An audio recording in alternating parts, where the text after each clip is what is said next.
Phil Hendrie. Phil Hendrie Show here, 1-800-449-8686 or 1-800-5201-KFI. That's for Orange County, 5201-KFI for L.A. County.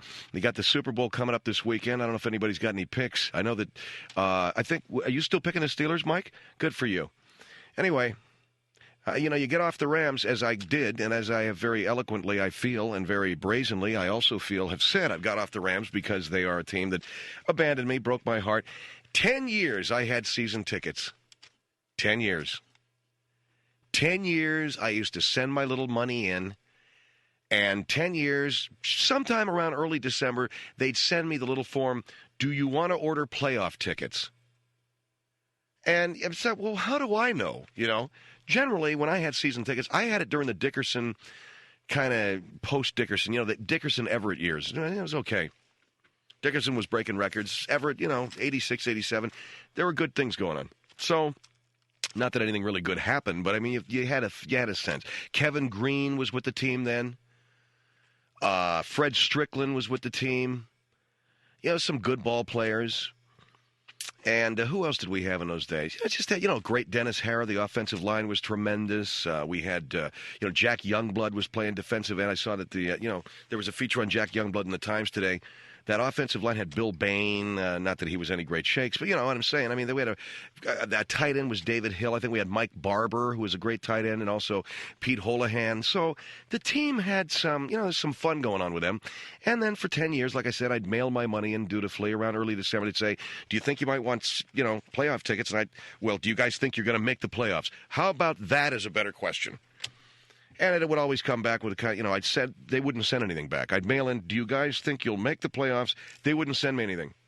Generally, I was right in not renewing or not getting those playoff tickets because they generally weren't in the stinking playoffs. And then my friends talked me into getting a membership in that stadium club in Anaheim Stadium. Well, you go down there after the game, and everybody in the place had 12 Monster beers. 12 of those $4 Monster beers, and poor John Robinson had to sit there and answer questions from all these juice hounds. Hey, Coach, you think you're going to play Dwayne Crutchfield more next week? So that was my life for 10 years, going down there to Anaheim, and they sucked, and they left. And, and then we said, okay, well, I'm not going to do it anymore. And now they're in the big game. Again, 20 years later in the big game. What are you going to do? So we're going to remember a little bit of the Super Bowl here this evening. We'd like to mention to you, PhilHenryShow.com is our website. Bill Kiesling, by the way, is a great man. May I make that statement here and now? A great man. Now go to our website and you'll find a link to purchase the Best of the Phil Hendrie Show 1999 CD, of which we have sold $80,000 worth so far. We are also going to plan another radiothon just as soon as I can, hook up with Andrea over at KFI and try and get another radiothon going so that we can maybe sell a few more of these things. $80,000, though, and the only way you can buy it is by logging on to PhilHenryShow.com and purchasing it on the net, on the website. We're not doing any more personal appearances for personal reasons.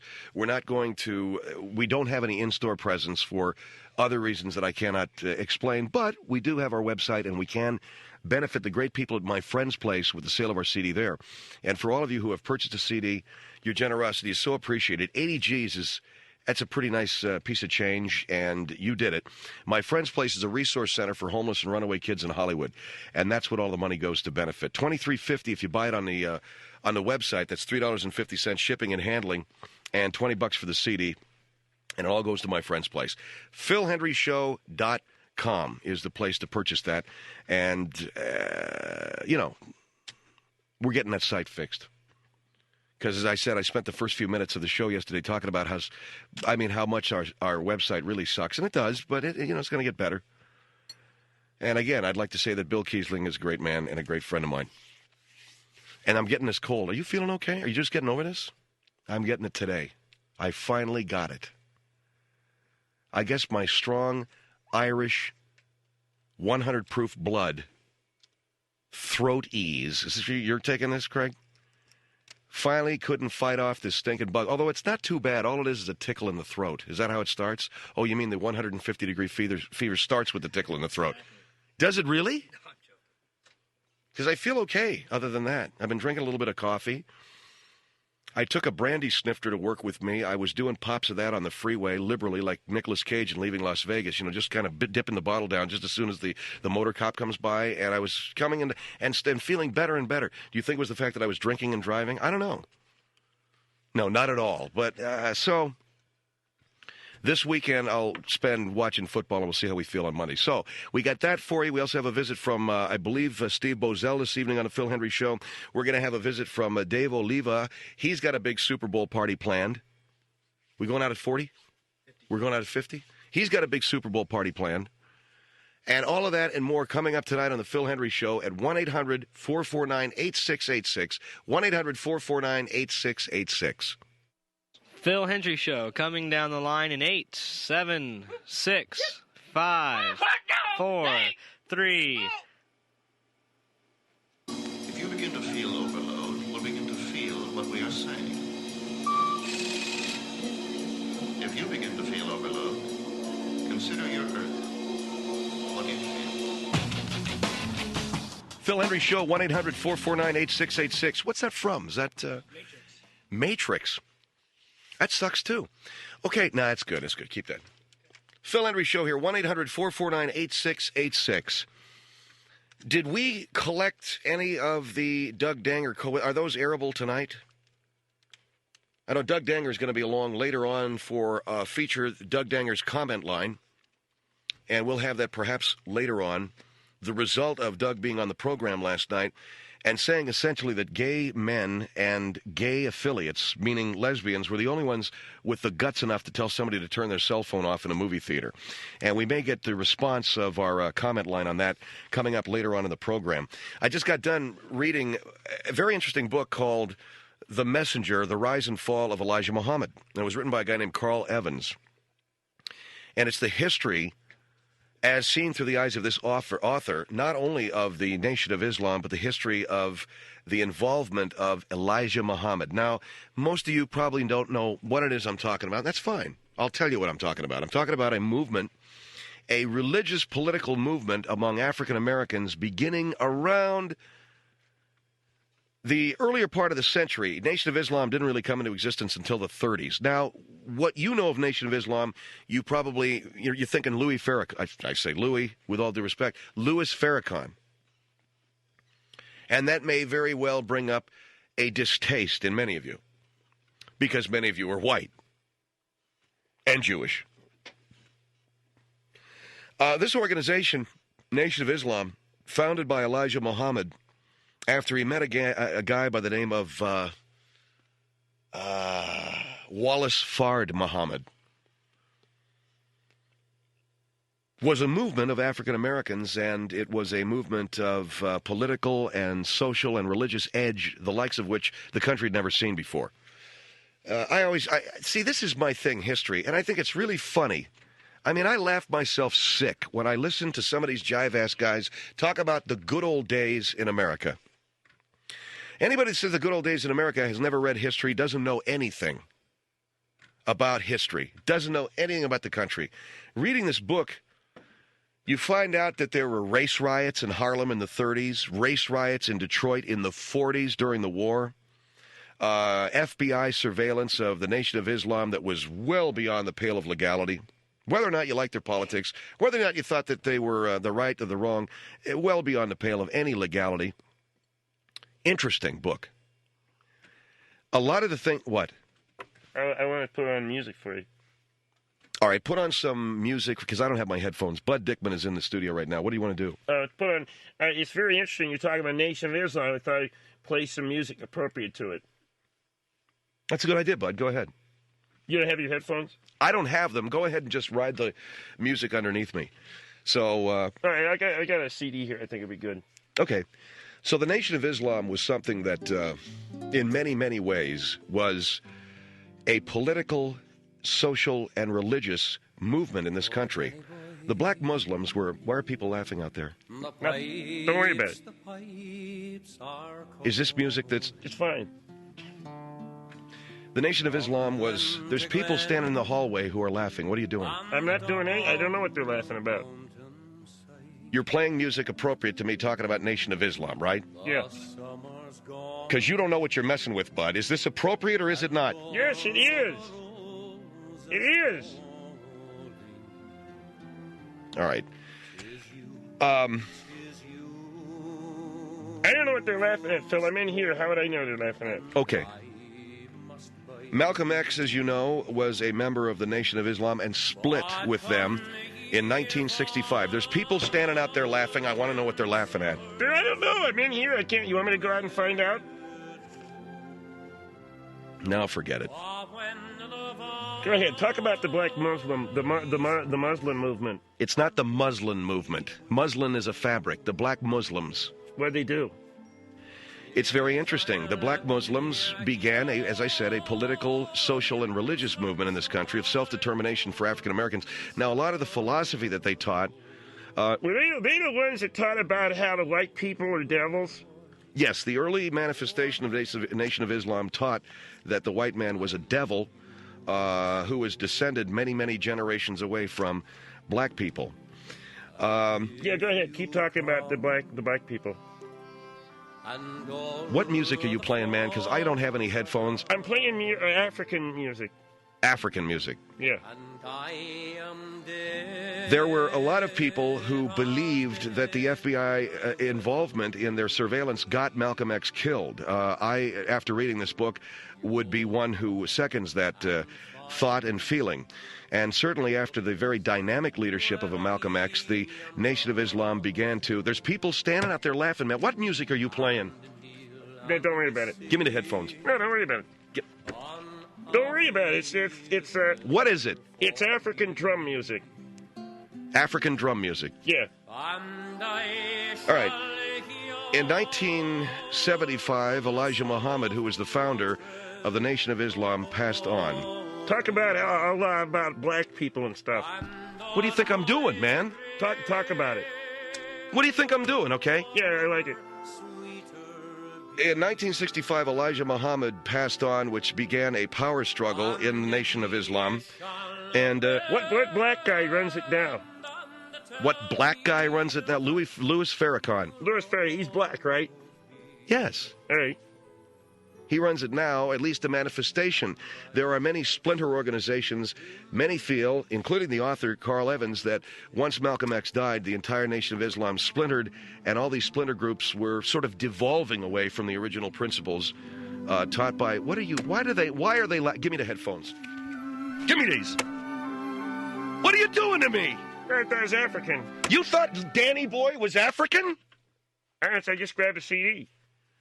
You're playing Irish music, man. I'm talking about the Nation of Islam. You want to get me killed? What's so bad about that? It's African. It ain't African. It's Danny Boy. We didn't get you killed. These are the guys that shot Malcolm X, man. I'm on here. You think they killed Malcolm X? They'll come after a white boy here, talking about him and playing Danny Boy? I think it's very appropriate. How do you figure Danny Boy is very appropriate to me rapping about Nation of freaking Islam? Don't be so paranoid. Oh, really? Well, you ought to read the book that I just read. Don't be paranoid. Look, at the next time I ask you to give me some appropriate music for what I'm talking about, do it. Are you nuts? Then in Danny Boy from Africa? Isn't Danny Boy from Africa? No, man. No. He's from Ireland. He's white. That's right. Why are you afraid of the black one? What are you afraid of the black one for? What am I afraid of the black one for?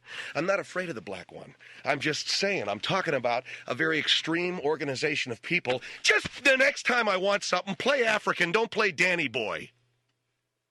Well, what an asshole, man. That's too bad. Yeah, it's too bad, bud. It's too bad. One of these days, I'm firing you. I'm sorry. Anyway, the Nation of Islam was an organization of people who, for whatever reason, began their... Will you turn it off, please? Man, it's African. No, it ain't, man. Let me see what you got. Let me see it. Wait a minute. Let me see it. The Three Irish Tenors. It's the Phil Hendrie Show, 1-800-449-8686. What are you afraid of?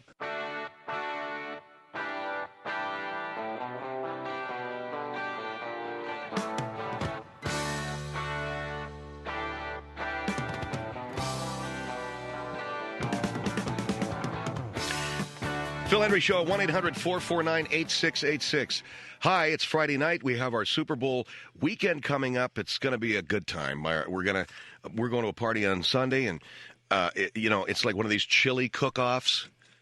And it's one of those chili cook-offs where I can see it coming. It's going to be lousy chili. I say this with all due respect. These people that we're going to be partying with, they don't know from chili. I just know it. I feel it in my gut. We had an hors d'oeuvre party with these people once. An hors d'oeuvre party. Cubes of cheese on a Ritz cracker, So you're going to go to a chili party. So what do you want? You want to take some of the canned pinto beans and throw it in tomato sauce and throw some Tabasco in there. Hey, I got some chili. So anyway, Maria makes this stuff that it burns going in, it burns coming out, it burns while it's sitting in there. You never really digest it. That'll be fun. So we'll do a little open phone here for this, our inaugural Friday before Super Bowl on the Phil Hendrie Radio Show. 1-800-449-8686. 1-800-449-8686. Whatever's on your mind, we'll take some phone calls and see what you guys are up to this evening. And if you want to talk Super Bowl, we're going to get in a little bit of that later on. If you want to talk about President Clinton's State of the Union speech, of course, that was very pivotal for so many people. And a lot of people who were, very much into hearing what the president had to say, this being his last State of the Union address. I thought that I heard some repeated comments. It was interesting. It was very interesting to me. A lot of the stuff he said was very interesting. So 1-800-449-8686. See what you got to say tonight. Hi, you're on the Phil Hendrie Show. What? Yes, sir. Hello. Hi, Phil. How you doing? Good. I want to ask you a question, and I'll ask you this question because I had tried to call in on another program, and I could not get through, and I know that you have 4 children of your own, correct? I'm a stepdad. I have 4 stepkids. Well, I think that's about the same thing. Yeah, there's, it's not the same thing, but I'm responsible for kids, for the well-being of the kids. Well, I have a question for you, and I want to ask you this question based upon your experience.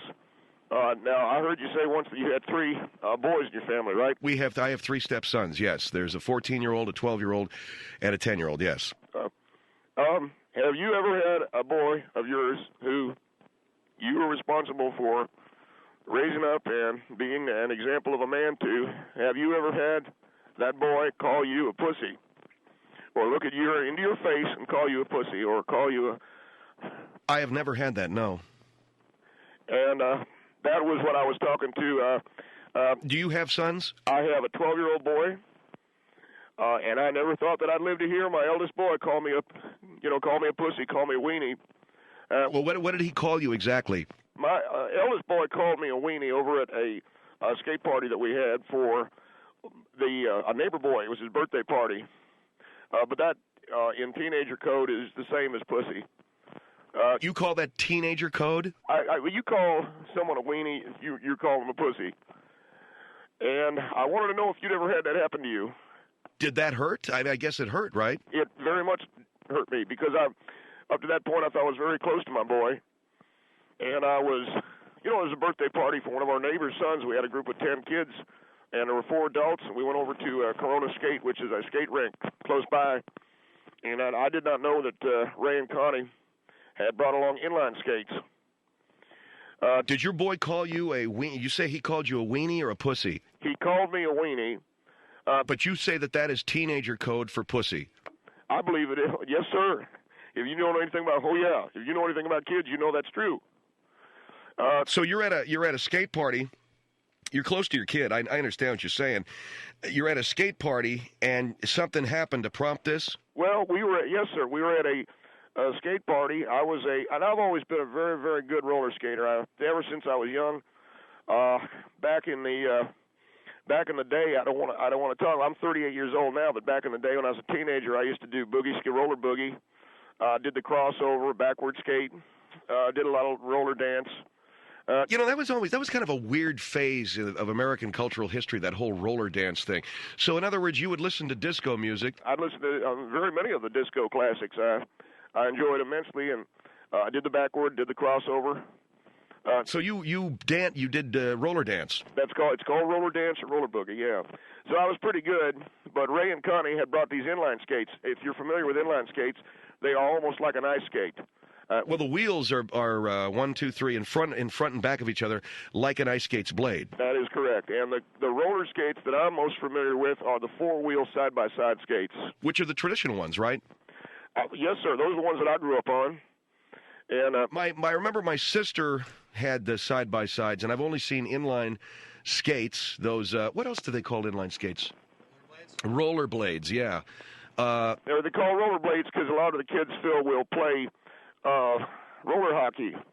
Yeah, they play street hockey. Right, on the skates. But I had the four-wheel side-by-side that Ray and Connie Kuntz, who were my next-door neighbors, and it was their son's party. So there's 4 adults, my wife, myself, Ray and Connie, and I had never been on inline skates. And I gave it a good shot. I tried very hard, but it just was not my thing. And as I went out a few times out in the rink, and I fell. I went to my knees probably 3-4 times before I, looked up, and I could see that people had been laughing, which I don't know if you've ever had that happen to you, but when you so very much want to have fun with your family and you want to impress your family, your wife and your boy, that you know how to do something well, and you fall. It brought me to my knees 3-4 times. I fell down. Then you look up, and you know they had just been laughing at you, and that kind of hurt. So, Did you see them laughing? I know that they were staring at me, and I know that they were laughing at me, but I was going to get me the other skates so I could have some fun. So I got rid of the inline skate. I went over, asked for the 4x4s. The 4x4s, the wheels? The wheels beside each other. My son skates over, and he says to me, "Dad, don't be such a weenie," which was, he might as well call me a pussy. And I'll tell you, I never thought I'd live to hear my eldest boy call me a pussy. I did what I could. I went back out onto the rink, but the thought echoed in my head about my boy calling me a pussy, and I could not make it through. When you say you couldn't make it through, sir, you're on your roller skates. Were you fine? I was fine on those skates, but just hearing my boy call me a pussy, I have made it to the restroom, and then I broke down. We said, were you crying? I broke down, yeah. You see, that boy is my boy. He's my son. And he's meant the world to me. And I wanted to get out there to that birthday party, and I had told him all about how I knew how to roller boogie.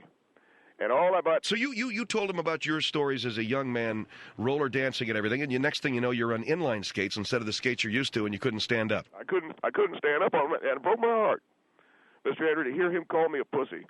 But he called you a weenie, right? But you see, that's teenager code. And all right, please hold on, sir, so we can give your call due consideration. Phil Hendrie Show here with a caller whose son he thinks called him a pussy. His son called him a weenie. 1-800-449-8686, 1-800-449-8686. They were over at Corona Skate. That's that roller rink that I'm sure you go to, Mike. And we'll be back. 1-800-449-8686.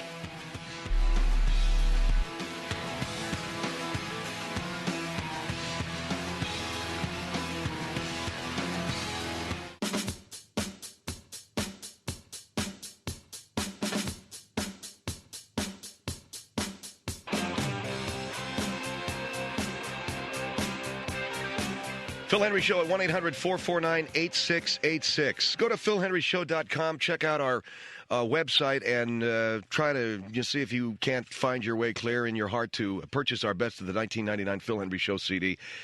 Communism is neat. All the proceeds go to my friend's place, a resource center for homeless kids in Hollywood. We've raised almost $80,000 this year. We're very proud of that.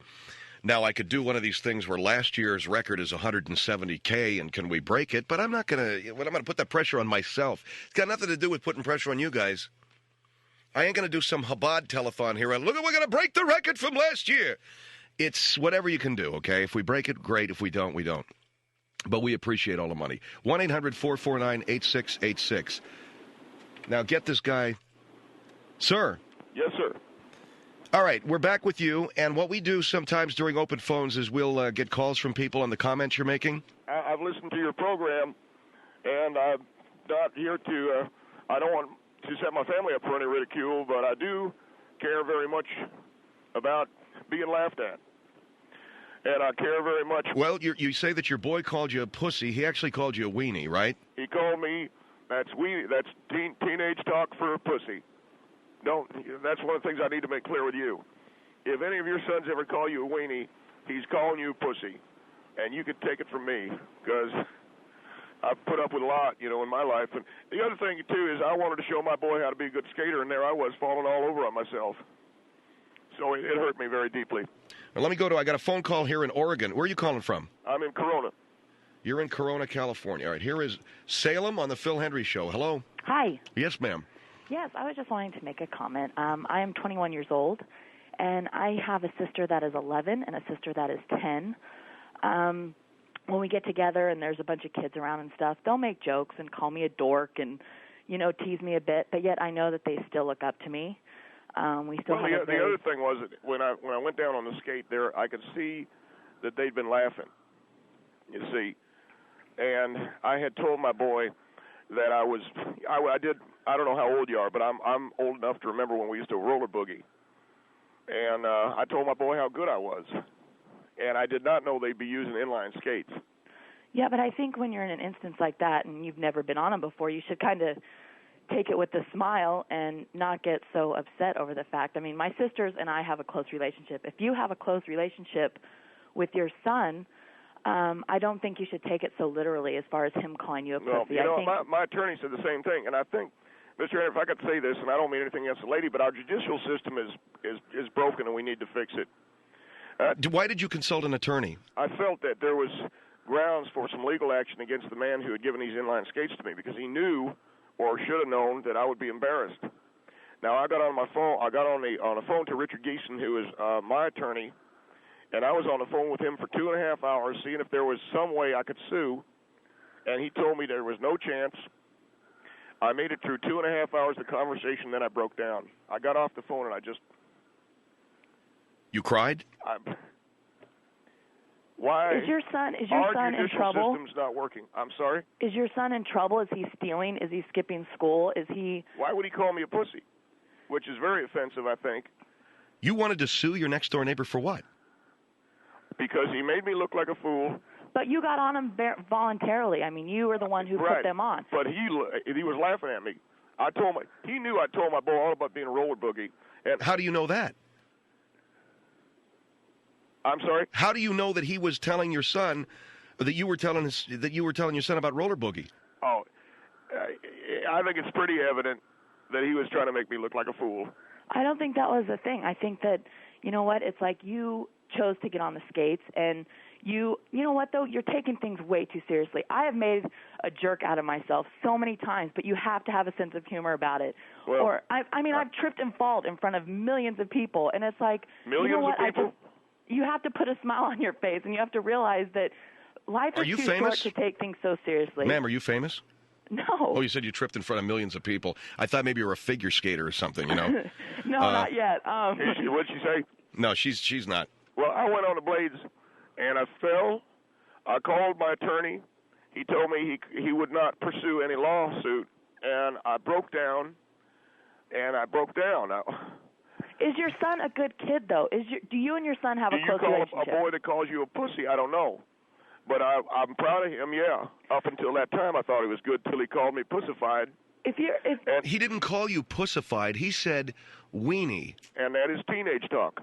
Okay, so my sisters call me a dork all the time, but yet they admire me. They want me to come with them. That's teen talk for slut or something like that. I don't think you should let. What did calling her sisters call her a dork? That is teen talk, and that is teenage code. My sisters aren't. No. For a slut.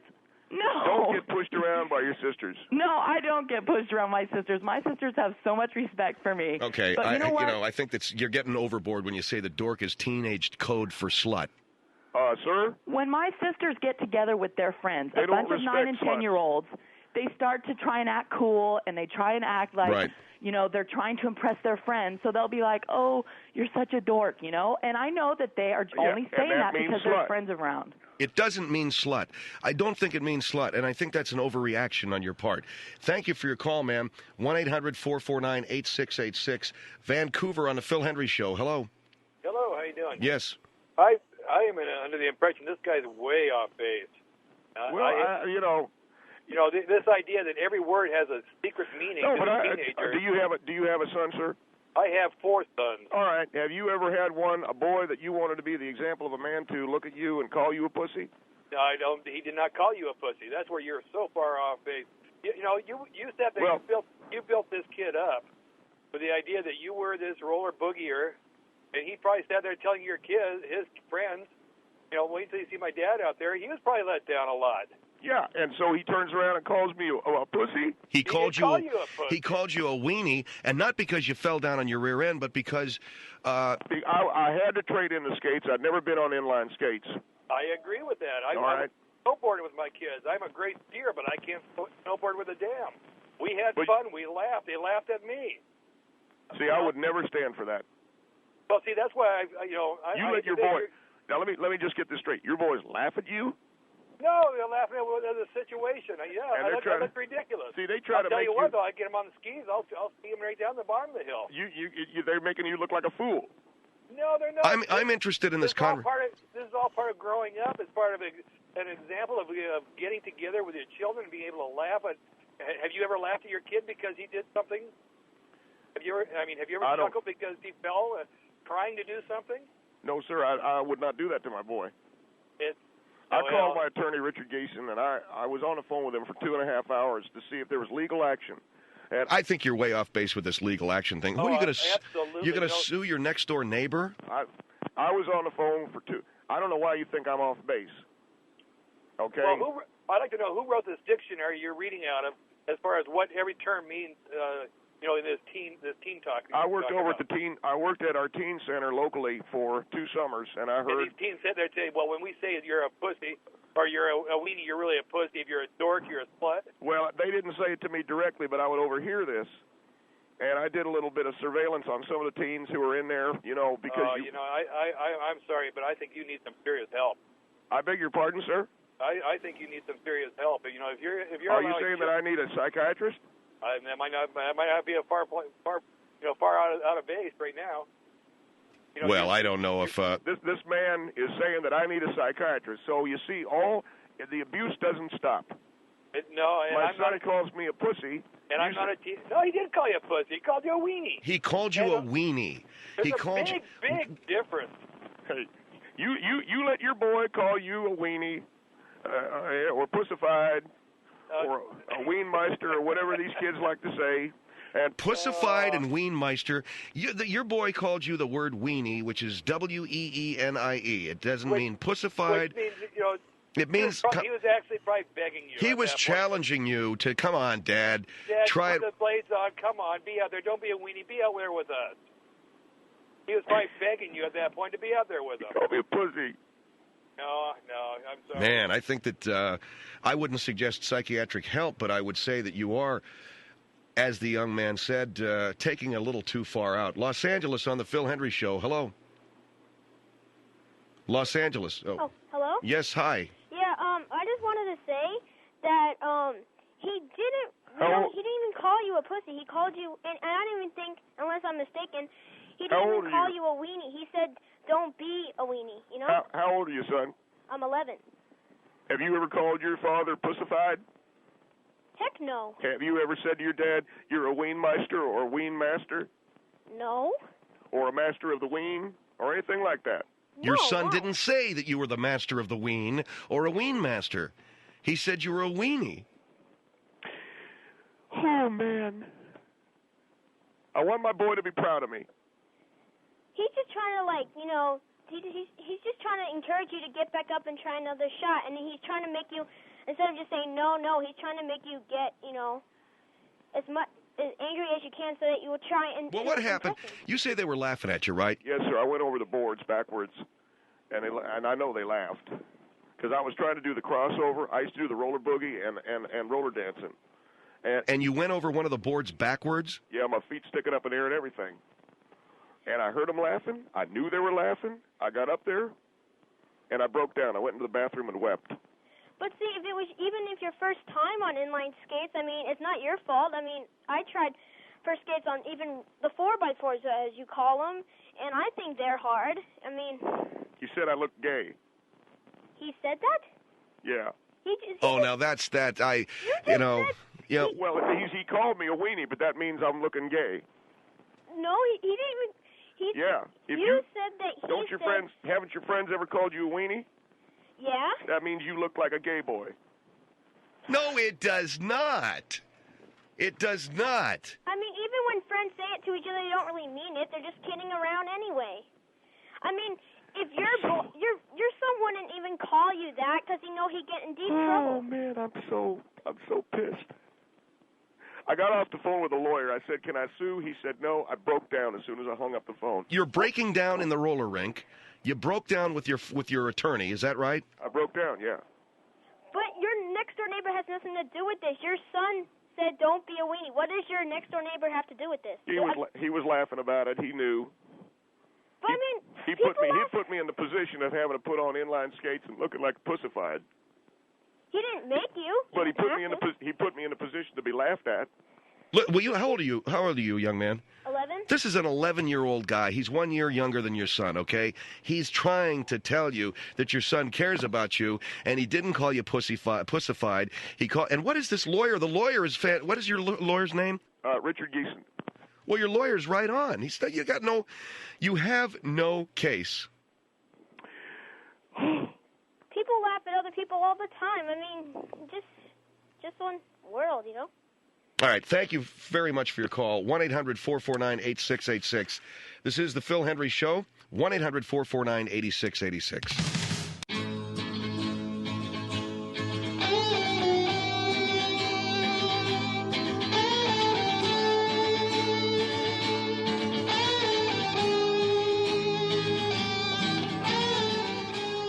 Phil Hendrie Show, 1-800-449-8686. Okay, Mr. I don't even know your last name. No, my name is Stephen Bozell of Corona, California. Okay, you took the liberty of recording your conversation with your attorney. I felt that I needed to record it so that I had a record of my conversation with all the people following this. Now, your son called you a weenie. The skates you were given by your friend were inline, so you fell on your rear end, I guess. You have a recording that you want to play for us, sir? Yes, I do. Okay, this is a recording of Mr. Bozell, I guess, on the phone with his attorney.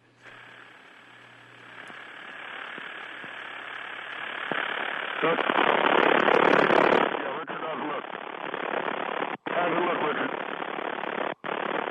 Well, no, sir, he gave me inline skates. I fell on my ass. Yeah, I look like a fool out there. I want to know, is there any lawsuit at all? Can we sue? We can't?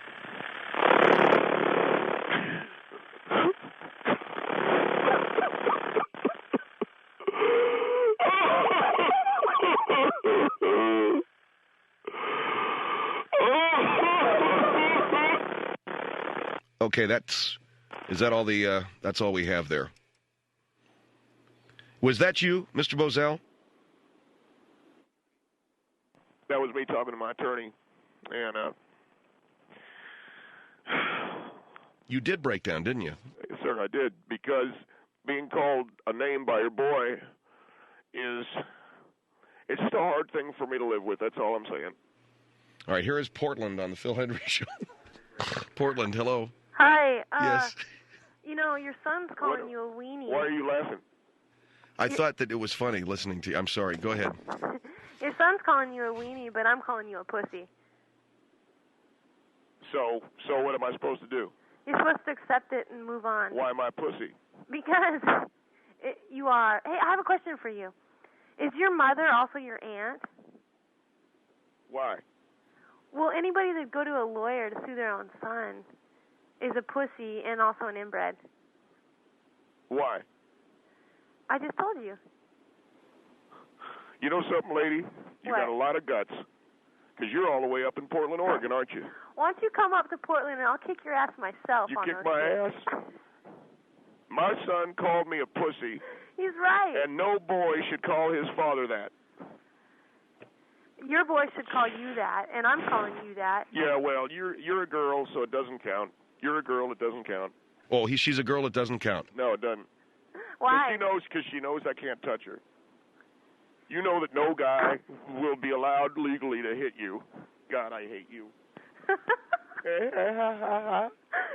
Why don't you cry? Why don't you cry about it? Let Why me don't tell you you cry to something. your mom? The day that you become a mother and your daughter calls you a slut, then you don't Why come don't you cry to your mommy, pussy?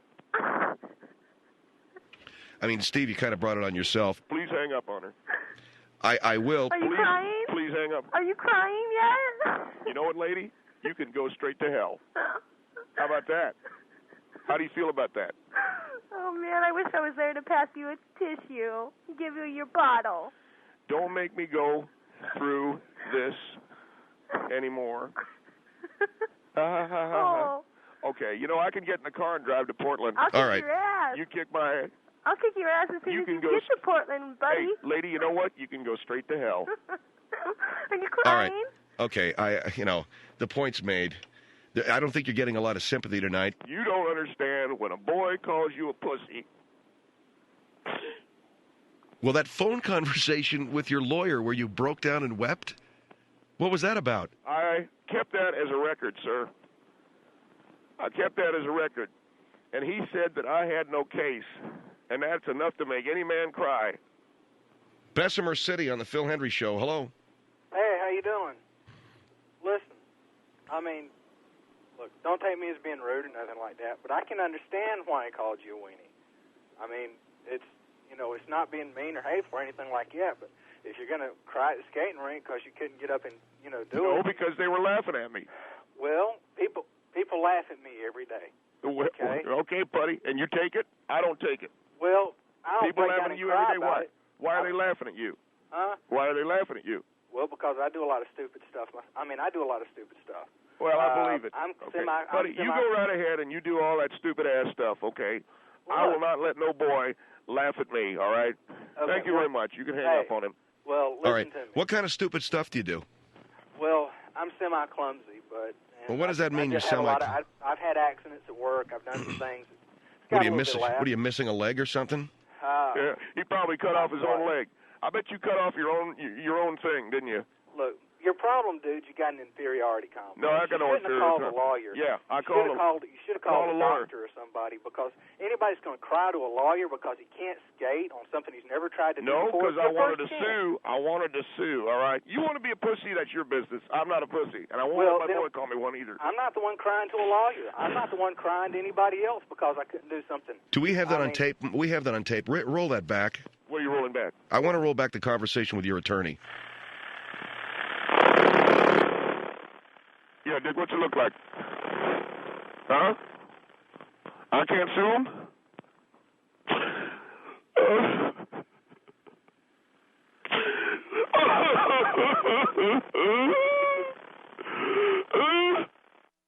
Okay. Now, did you hear that? Yes, sir, that was me. Are you proud of that? What am I supposed to do? What am I supposed to do when I'm confronted with that kind of hell? That's my question for you, and I guess you don't have an answer, do you? Suck it up like a man. There's an answer for you. Atlanta on the Phil Hendrie Show. Yeah, I can't believe this guy. I just wanted to make a comment that, if, okay, I can't take this anymore. Okay, he hung up. Oh, I can't believe he hung up. Phil Hendrie Show here, 1-800-449-8686. Huh? What?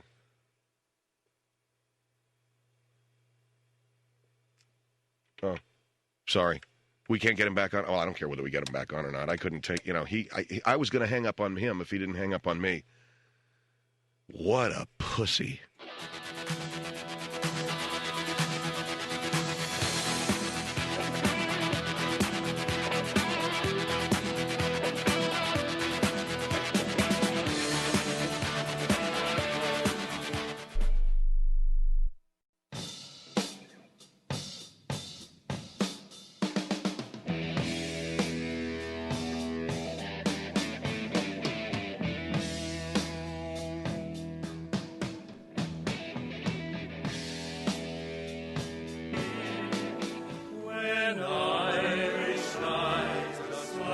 And now it's time for NFL The hell is this?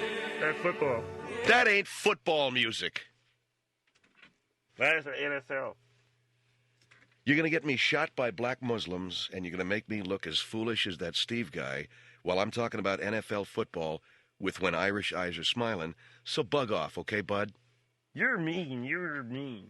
Yeah, I'm mean. I'm as mean can be when it comes to you, to quote the great Steve, making me look like a fool. Hi, Phil Hendrie here. 1-800-44... What is this? That sucks, too. 1-800-449-8686. The Monday Night Football theme would be nice. Go ahead. There you go. We're going to be talking about football, and I'll tell you, it's going to be a fantastic...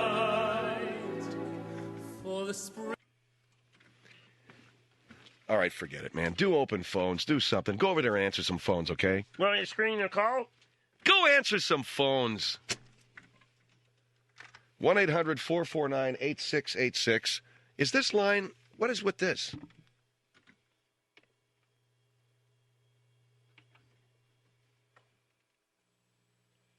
Hello? No, of course not, because it was hung up.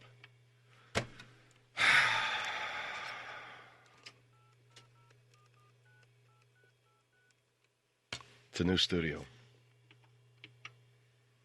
Anyway, 1-800-449-8686. I'm sorry. It's, again, technical problems that I thought we didn't have that many, but I guess we've got more than our fair share. It's okay, bud. No more Irish music. Go answer a telephone. When I'm talking about football, give me the Monday Night Football theme, and then go out and grab me a cup of coffee and make yourself useful. Go find out if the world's blown up or anything, any late-breaking news crap, okay? I got a newsroom. Yeah, you go into the newsroom, man, that we don't have. Go ahead. You go look for it, all right? All right, I'll go find it. All right, Phil Hendrie Show. We're going to do open lines here at 1-800-449-8686. 1-800-449-8686. Hi, you're on the Phil Hendrie Show. Hello? Yeah, hi. I'm calling from Anchorage, Alaska. Yes, sir. You're new Anchorage, up there, but Anchorage, Alaska. Anchorage, Alaska, huh? You know, the other night we were trying to find out whether you guys were actually hearing the show or not. Yeah, we're actually hearing the show. When did it start? I don't know. I've picked it up twice now. Maybe a week or two ago. They preempted Tom Likas for you, I believe. Oh, good. Good move. Yeah. Question I had, though, and I don't know if this will not to upset anybody, but I've listened twice, or I caught two of them. And the guy that was calling about the upset kid, or the kid calling him a name, calling him a strangely weenie. Familiar is the Tom Bell that called the other day. No, two different guys. You sure about that? Yeah. Oh, okay, just checking because it seemed like it was playing on. So what do you do in Anchorage? What are you doing up there? That's not important. I was just double. Yeah, it's important to me. It's important to me. What are you doing up in Anchorage? I'm sorry. I'm not going to talk about that. Okay, well, double check. Bug off. Do us a favor. Drop the show in Anchorage, okay? No, that's not important, sir. All right, you work in a mini-mart.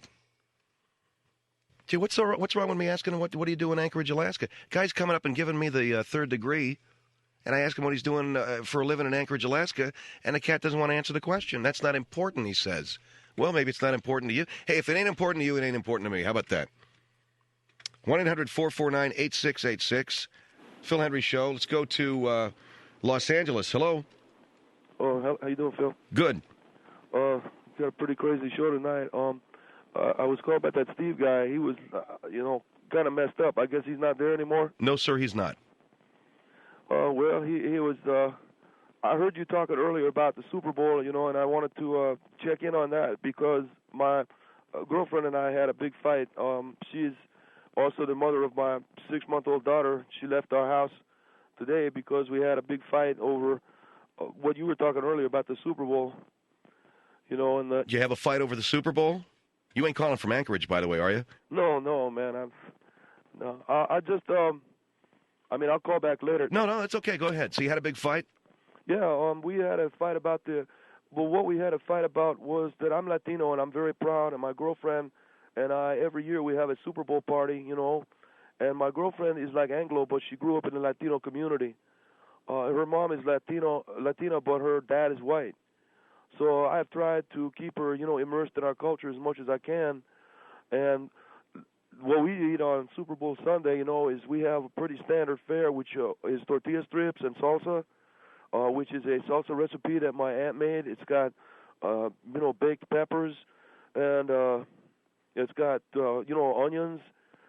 And so, what did your girlfriend and you have a fight over the salsa? Well, what happened was that she wants to serve onion dip and chips, and I said, man, that is so you're whitewashing your whole culture, And she wanted to have potato chips and onion dip, and what's up with onion dip intruding in our proud Mexican heritage is what I said. So some of my friends said that they liked the onion dip, and my homeboys turned against me, and my girlfriend turned against me, because every time.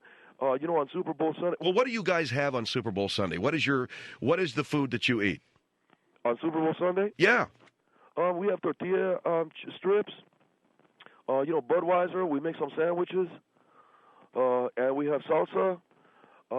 Sometimes we'll have, some tequila or something. But, we always try to keep our culture alive.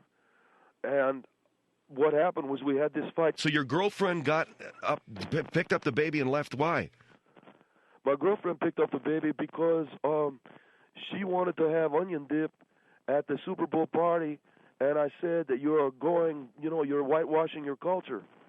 And because, and the other thing is you can't have tortilla strips and onion dip, So why did she leave? Because I told her that we're not having no onion dip, and I didn't want her compromising our Latin heritage, Onion dip and potato chip, which is so funky, I can't even stand it, So your girlfriend left because you wouldn't let her have onion dip? No, well, we had a big fight about our heritage, I'm talking about being Latino and being proud, tapatio and taco sauce, some picante sauce.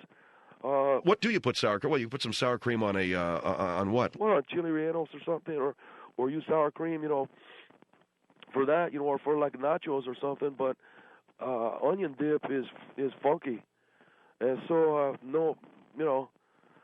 Well, look, buddy, your girlfriend split because you had an argument over your Latin heritage. Okay? No, it's about the onion dip too. And okay, she split over the onion dip. Well, I wanted to know if I could say something to her because she listens to your show. And well, if it'll get you and your girlfriend back together again. Where are you, in Los Angeles? Yes, sir. I'm in L.A. right now, and I wanted to say to my girlfriend, Christina, I want you to see how you've been wrong. Christina, I love you very much. Please come home so we can have our party. I don't want to argue about it no more. So please come home with no onion dip. And you know that the onion dip is not for our people. And I just want self-determination for our people and not no onion dip. And can I ask you a question here real quick? And what is your name? My name is Dave. What is your girlfriend's name? Christina. And what is your little girl's name? My little girl's name is Angelina. She's 6, going on 7 months old. All right. Now, what is it that you guys, more than anything in the world, want? You want to be together, right? Yes, I want to be together, but I want my girlfriend to respect our culture, too. Does she have a hard time doing that? Yes, she's always wanting to whitewash and Anglo up everything. And this is the most recent insult in a long lines, the onion dip. She had ranch dip and that kind of thing. In a Super Bowl party, in the Latino culture, you can't have that, no onion dip. I got to tell you something. I like onion dip, but then I'm Irish American, so I guess that makes sense, huh? Well, that's because you grew up in that, But I didn't grow up with no onion dip, and I will not have no onion dip. I'm talking about self-determination for my people and self-determination for our culture. Well, why don't we wait and see if Christina calls in, okay? I hope that she does. I love her very much, and I didn't want nothing bad to happen, but I will not have that. I want self-determination. All right, and you don't want the onion dip? I don't want no onion dip in the house, no. All right, buddy, hold on here. 1-800-449-8686. Must be my cold or something. I don't know. I can't hear anything. It's the Phil Hendrie Show. 1-800-449-8686.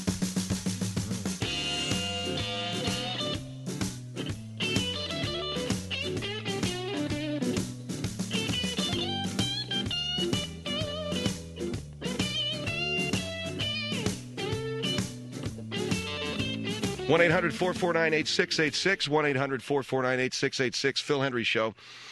We're talking about, is David, I think the kid's name is David, who's talking to us about his Latin culture. Dave, you there? David? Yeah, I'm right here. No, it's not really, so much about my Latin culture as it is about, my girlfriend who had gone out, we left our home with my daughter, because I was just simply trying to have a good Super Bowl party, planned for them, and they didn't understand that that's our culture. But you're basing your entire culture on the fact that you don't want onion dip? I don't want no onion dip. Every party that I've ever been to, every Super Bowl party that I've ever been to, with a lot of my Anglo friends, they have this onion dip. It's like, it tastes to me like eating out of someone's underwear. It's not so good. So I said, when we have our Super Bowl party, I don't want no onion dip because I want it pure. And it's like whitewashing the culture. And tortilla strips dipped into onion dip, man, that's like eating out of some, to me that doesn't taste good. It tastes like ass or something. So for me, onion dip is not the way to go. I don't want to do it. Well, we're waiting for your girlfriend to call in, and I'm sorry that you had a big argument with her. Her name is Christina, right? That's correct, yes, sir. All right, Christina, if you're out there, your boyfriend, and your name is Dave. Yes, sir. Dave has called our show tonight. And you're sorry about the argument? No, I want her to understand, what's important to our culture and to our people. And please come home so we don't have no onion dip. And, please come home and not bring the onion dip or whatever, But you want her to come home because she's with your daughter? She has my daughter, and I miss my daughter very much. And I don't know what I did wrong, but I'm willing to learn, to live and learn, and to accept the responsibilities. I mentioned to you before we went to the break that I like onion dip. I've eaten a lot of it growing up, and you said that that's because that's the culture that I come from.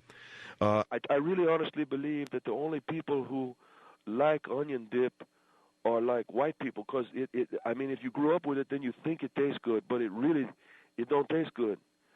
I've always thought it was the best dip I ever had. No, it tastes like someone's ass. It seriously does. It's not no good at all. I don't know how to describe it to you. It's the worst. To your palate? To everybody's palate who's not Anglo. Onion dip. I've always thought, and the ranch dip too? Ranch dip is the same, not as bad, but it's the same thing. Well, is Christina calling in? Probably not. You say she listens to the show? She listens to your show every night, yeah. Maybe she can't get through because the lines are full right now. And also, it's possible that she's angry at you, because if you got into an argument with her, and I'm going to say this, and you may not like me for it, Dave, about something as petty as onion dip, and I really think it's petty. No, it's not petty because it's about culture, okay? It's got nothing to do with being petty. It's about our culture. Well, I still think that hanging the hat of your culture on onion dip... no, it's just something you don't understand, man. It's something that, to me, is something you need to live through, and then you understand it. But unless you do, it's not...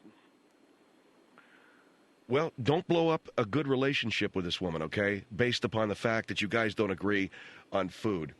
Huntington Beach on the Phil Hendrie Show. Hello. Yeah, hi. I just had a quick issue here. He's all mad about onion dip? Well, I'm just saying that I don't want it at our... the reason why we got into the argument is because she wanted to serve onion dip. Yeah, I understand that, man, but there's a give and take in a relationship, it's not just one way. I don't want onion dip at a party. Well, I understand that, but maybe she wants something at the party also. You got to have give and take, man. It can't just be all your way. It's to me, to my way of thinking, it compromises our culture. Compromises your culture? Yeah, onion dip is something Anglos eat. I don't have that. Well, maybe she wants to have that. Well, no, not in my home. Not in my home. Compromise, man. Not in my home. No, not in my home. This is a Latino home. It's not whitewashing my home. So it's your way or no way? No, hey. All I'm saying is, for a Super Bowl party, what are you telling me? A Super Bowl party is something that women are into? It's mostly for men. There's chicks out there that are into that. It's mostly for men, and that's why I said to her, at my party for the Super Bowl, there's not going to be no onion dip. So you're Okay. disagreeing over onion dip. Did dude. she I mean, did she get up and run out of there with the kid over the onion dip argument? She said to me that I was controlling her. I said, hey, it's my party, you know, and I'm the man of the home, you know. This is about self-determination. I am the man. Yeah, so it's your way or no way. That's the way it is in my culture. Oh, that's wrong, man. Well, whatever, man, but I'm not going to have no onion dip. I mean, you know.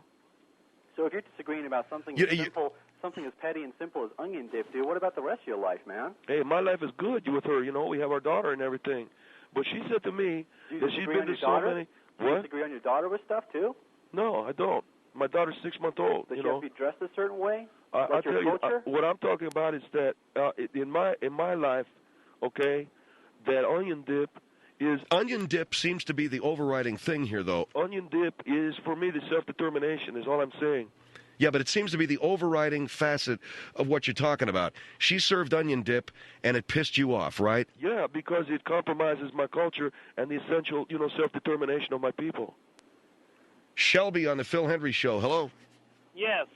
Hey, Phil, if this guy cares about his daughter and his wife, I want them to why come doesn't home. he, just compromise with her and everything? You I know, want them to mean, come home. if they Yeah, we don't already eat heard. it, they don't We eat it. heard the last call say exactly the same thing. Okay, the fact is you don't. It's a Super Bowl party for him, and Look, man, let me explain something to you. Maybe your wife runs your house. My wife doesn't run my house, you know.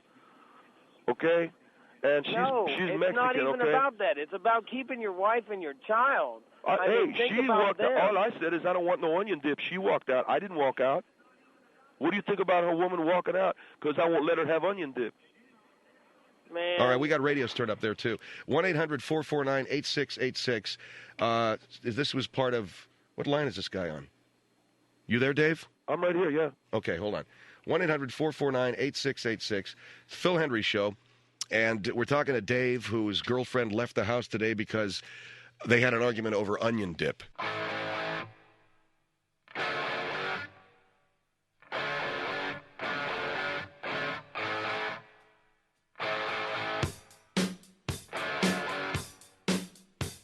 Phil Hendrie Show, 1-800-449-8686. And we have my young friend here. This is Dave calling from Los Angeles. His girlfriend left the house today with his 6-month-old daughter because they had an argument.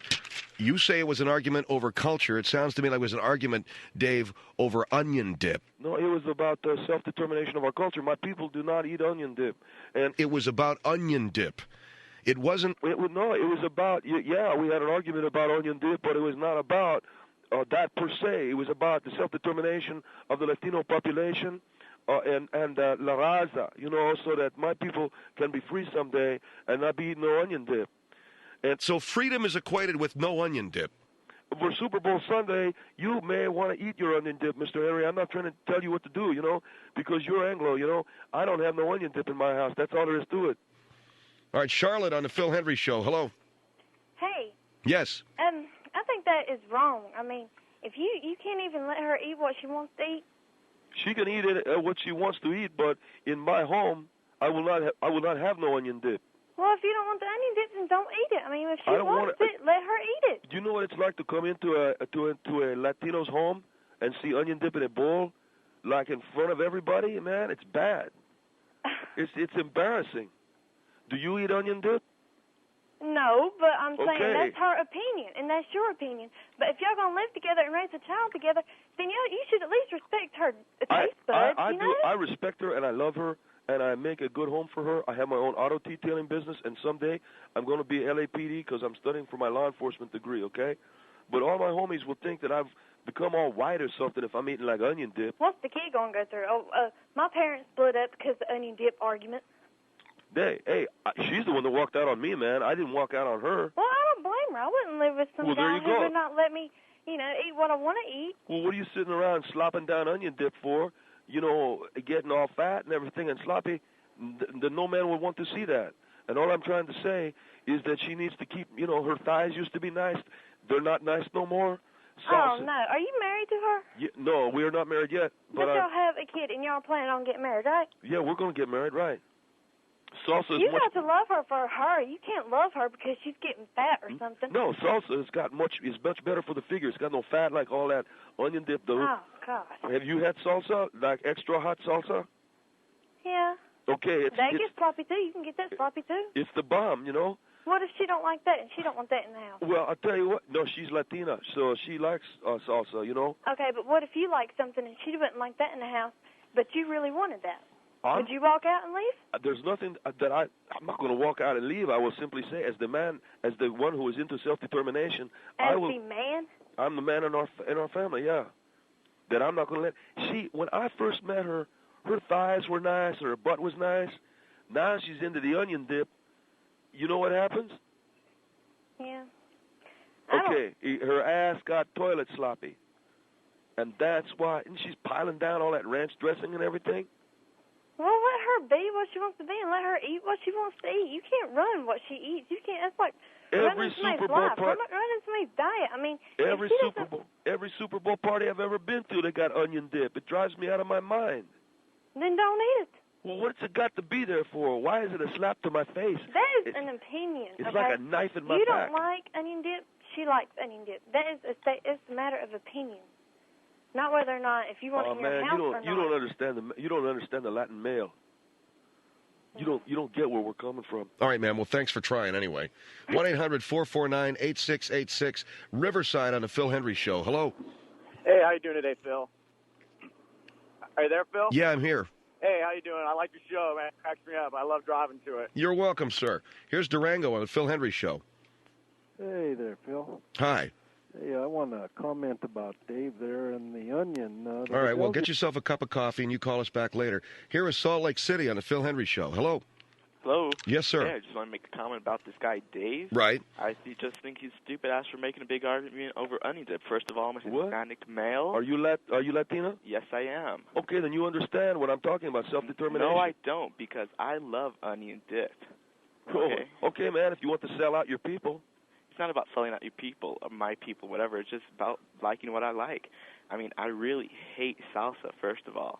Yeah, okay. Well, you sound like you're not really Latin anyway. I am Latin. Yeah, okay. I was just brought up in America, you know. Yeah, okay, man. Well, I was brought up to America, respect guys. my culture. You know, I'm not here to, This you know, is I'm not here America. to assimilate, This is man. where you're supposed to You wanna cop out, learn man. about other people's cultures. If you want to cop out and assimilate, man, that's your thing, you know. No, Yeah, I don't that's do what that. you think. That's what you think. Yeah, that's your thing, I still man. speak Spanish at home. I still celebrate my What father's Spanish? country. What Spanish stuff do you celebrate? We're Ecuadorian. Well, what's that got to do with it? Well, then you don't know nothing about Spanish food. Excuse me? What do you mean Ecuadorian, man? You have to watch your language, sir. Thank you. What did he call me? You heard him. Yeah, hey, man. You know, oh, man. That dude called me what I thought he called me? Yes, he did. Don't worry about it, okay? Here is La Habra on the Phil Hendrie Show. Hello? How's it going, Phil? Yes. David, I really want to... I'm a Latino male as well, okay? I'm from La Habra, and I really enjoy my onion dip on Super Bowl Sunday. Yeah, and okay. I really don't So think you're another guy that's copping I don't out, really man. think that eating onion dip is going to let you assimilate into the Anglo culture, okay? That's No, just your own I'm ignorant saying that all I'm trying to self-speaking, do, all I'm trying to do is make sure that my lady, hey man, you know, I don't have to talk to any of you guys. All I call up the Phil Hendrie Show to make sure that my girlfriend will call in, and you know, that I apologize to her. Well, obviously she's not calling, so she doesn't want to talk to you. Well, I'm here to apologize to her. I don't care what you think, man. You cop out on your culture and your people. That's your thing. I'm not copping out on my culture, dude. Okay. You're just being asinine about your culture. Why am I being that? I don't know. There's no problem with eating an onion dip on Super Bowl Sunday, okay? No. That doesn't mean you're like selling out your culture or anything. Okay, Hey. nobody's asking you to be some sort of like carpetbagger or anything and just go, yeah, forget my culture or anything. Nobody's asking you to join the Klan or anything. Be proud of your culture. Be proud of la raza y todo. But don't be sitting there saying that if I eat onion dip, I'm assimilating into the white culture, because that's not the truth, okay? Well, okay, then what is it? Okay, you can eat onion dip. You're talking about food, okay? It's what it is. You're talking about food. Right. And If you food don't say is not that big of a deal. If you don't say that eating onion dip is not assimilating, if you say that's not assimilating, then what do you call it? I call it eating onion dip for Super Bowl Sunday. That's what I call it. Oh, man. It's just I got to talk. I'll catch you later, man. You don't understand. No, you don't understand. Well, what don't I understand? Look, man, you're hanging your hat on this onion dip thing, okay? Back off of it. Well, all I'm saying is I want to see my girl, Christina, to call me up and please come home so that we can have our Super Bowl party. I don't want to argue about it no more. Come home. Will you let her have onion dip or will you not? I don't want it in my home. I would not allow it. Christina, you don't need this guy. Don't even call him.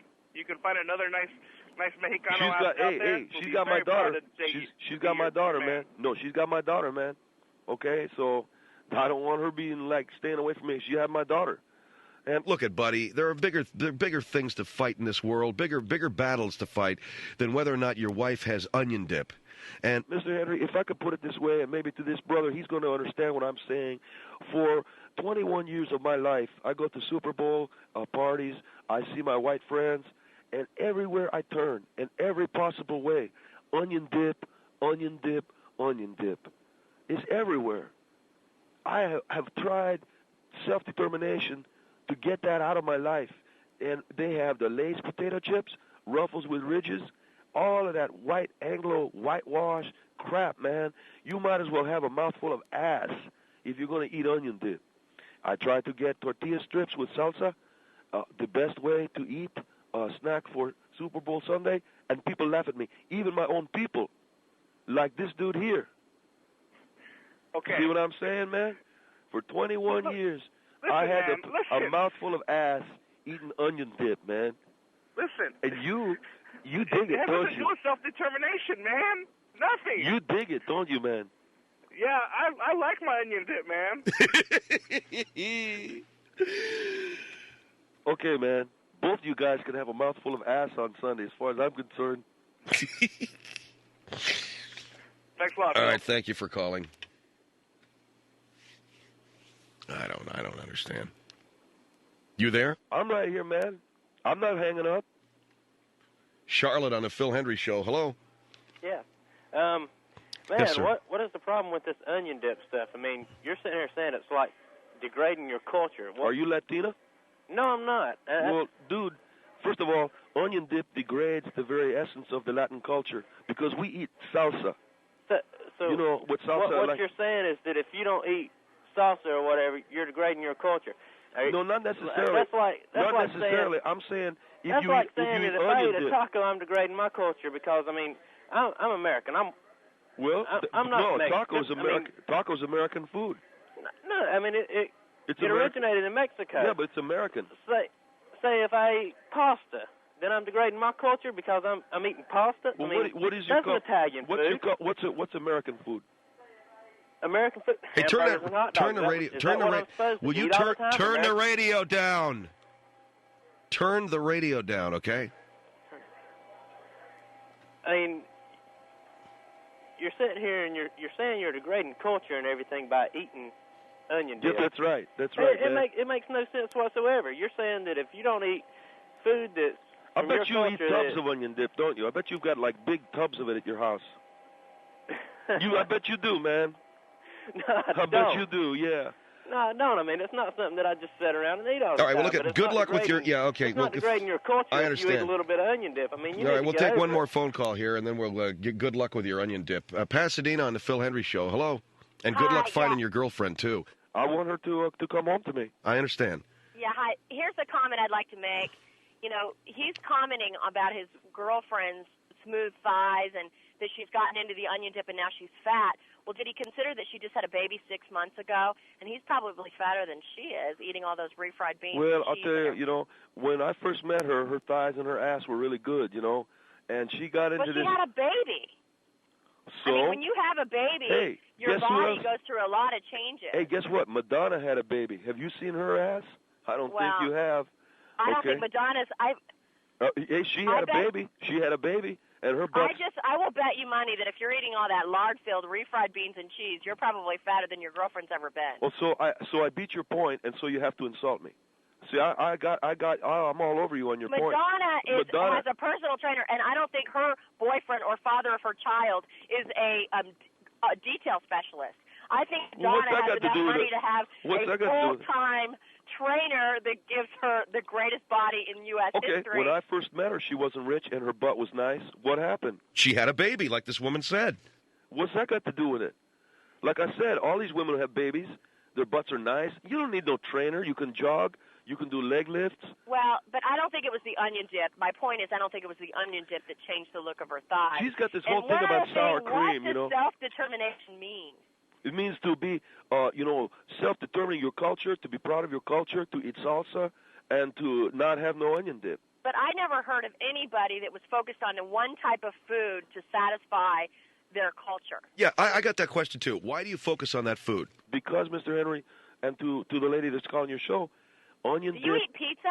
Onion dip has always represented a total sellout of the Latin culture in Super Bowl Sunday. See? No, I don't see. No, I don't. Do you eat pizza? Do you eat pizza? Both you got what? Do you eat pizza, Dave? Do you eat pizza? Not on Super Bowl Sunday, no. But do you ever eat pizza? What do you mean? Well, do you ever eat pizza? I'm asking you a question. Do you eat pizza? Yeah, but what do you mean? Well, pizza's Italian. So are you hurting your culture by eating Italian food? What do you mean? Well, you're saying you're hurting your culture by eating onion dip because you think it's Anglo. So if you eat pizza, does that mean you're hurting your culture by eating something Italian? Well, what's your point? My point is you're focusing on a type of food, saying that your girlfriend's effacing your culture by eating an Anglo food. I'm asking you, do you eat pizza? Do you eat pasta? Do you eat tomato sauce? I mean, do you eat anything that's Italian? So you're eating something that's not in your culture. So if you're living on refried beans and cheese and tortillas, you got to be a beast. In what way? Well, I mean, do you eat anything that's not Mexican? In what way? Are you not understanding? What do you mean, in what way? What's your point? You're asking all these questions. Do you eat pizza? I don't understand the question, okay? Because what's to understand, man? Do you understand the question? Yeah, do you eat? Have you ever been to Pizza Hut? Look, I'm not going to be ganged up on by a couple of Anglos, okay? Because I'm not ganging up on you, man. I want to know. Do you eat? I'm just curious. Have you ever eaten pizza? I don't get what you're saying. All right, thanks for your call. 1-800-449-8686. Don't get what I'm saying. Have you ever eaten pizza? Have you ever eaten pasta? What's your point? It's the Phil Hendrie Show.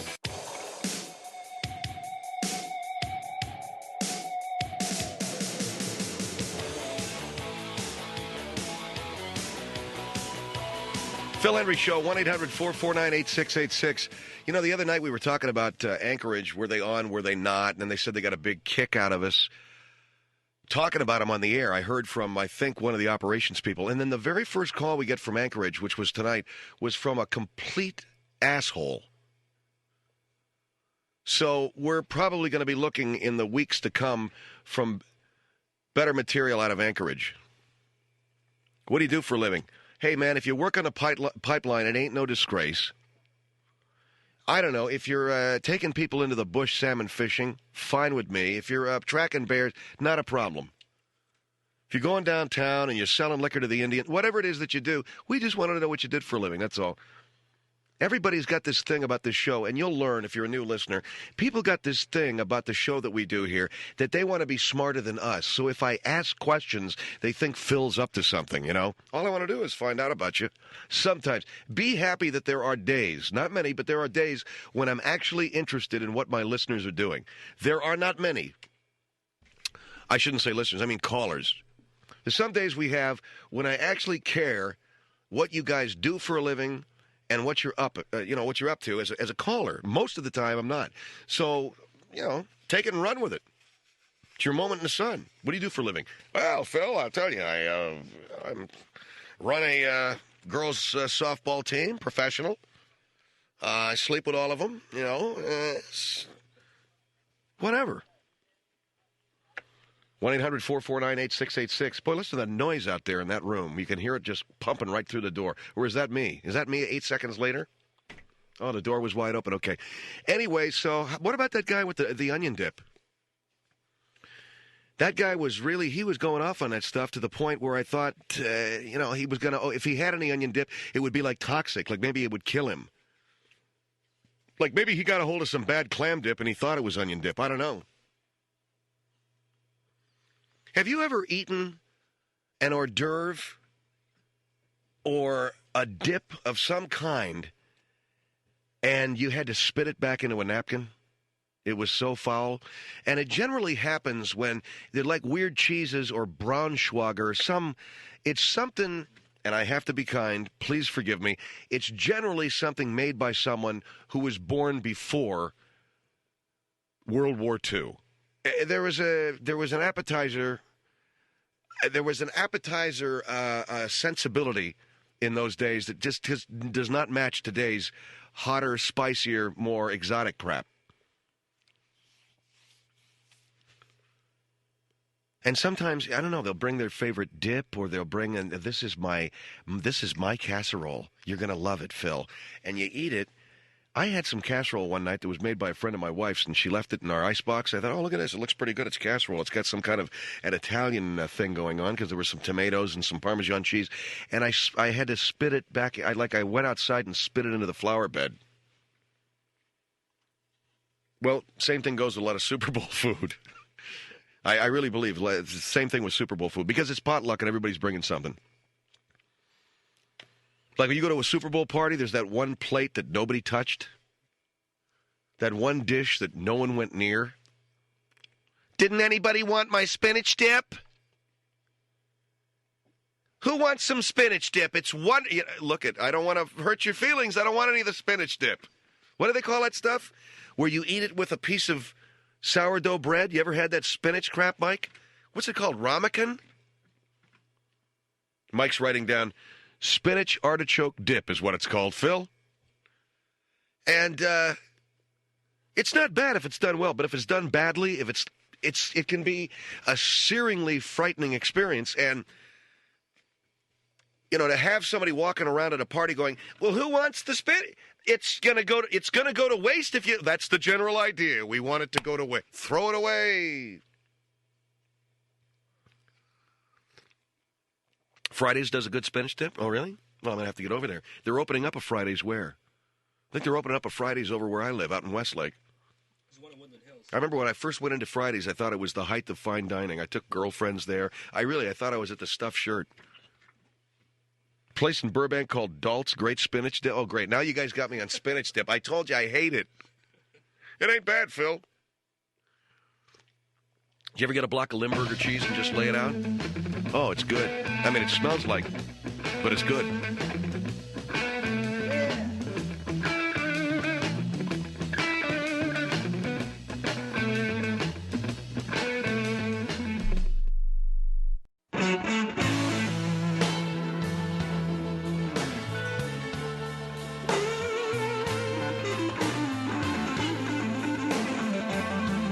Hendrie Show at 1-800-449-8686. This is our big Super Bowl party. We're drinking tea, lemon tea. And a word about our show, since we've come over here to our new studios, we've picked up a few new affiliates. Just a word about the show. There's a line I like to quote from the movie Chinatown where, Noah Cross is saying to Jake Gittes, that is John Huston saying to Jack Nicholson, you may think you know what's going on, but you don't. Well, that's our show. You may think you know, but you really don't. And the other thing that it will become painfully obvious is that we don't let calls run this show. We run the calls. Now, I've been in talk radio long enough to have learned that talk show callers, for the most part, suck. And I don't mean any offense, but they just do. They suck. They're dull. They think they're funny. They're not. They try to be witty. Most of the times, they're not. Try to be informative, et cetera, et cetera. It's a painful exercise to hear it. So what we do on our show is we use the calls that come in the way we want to use them, and we use them to our advantage, and we manipulate them, and we stretch them and twist them, and we do whatever we want with them to turn them into something remotely entertaining.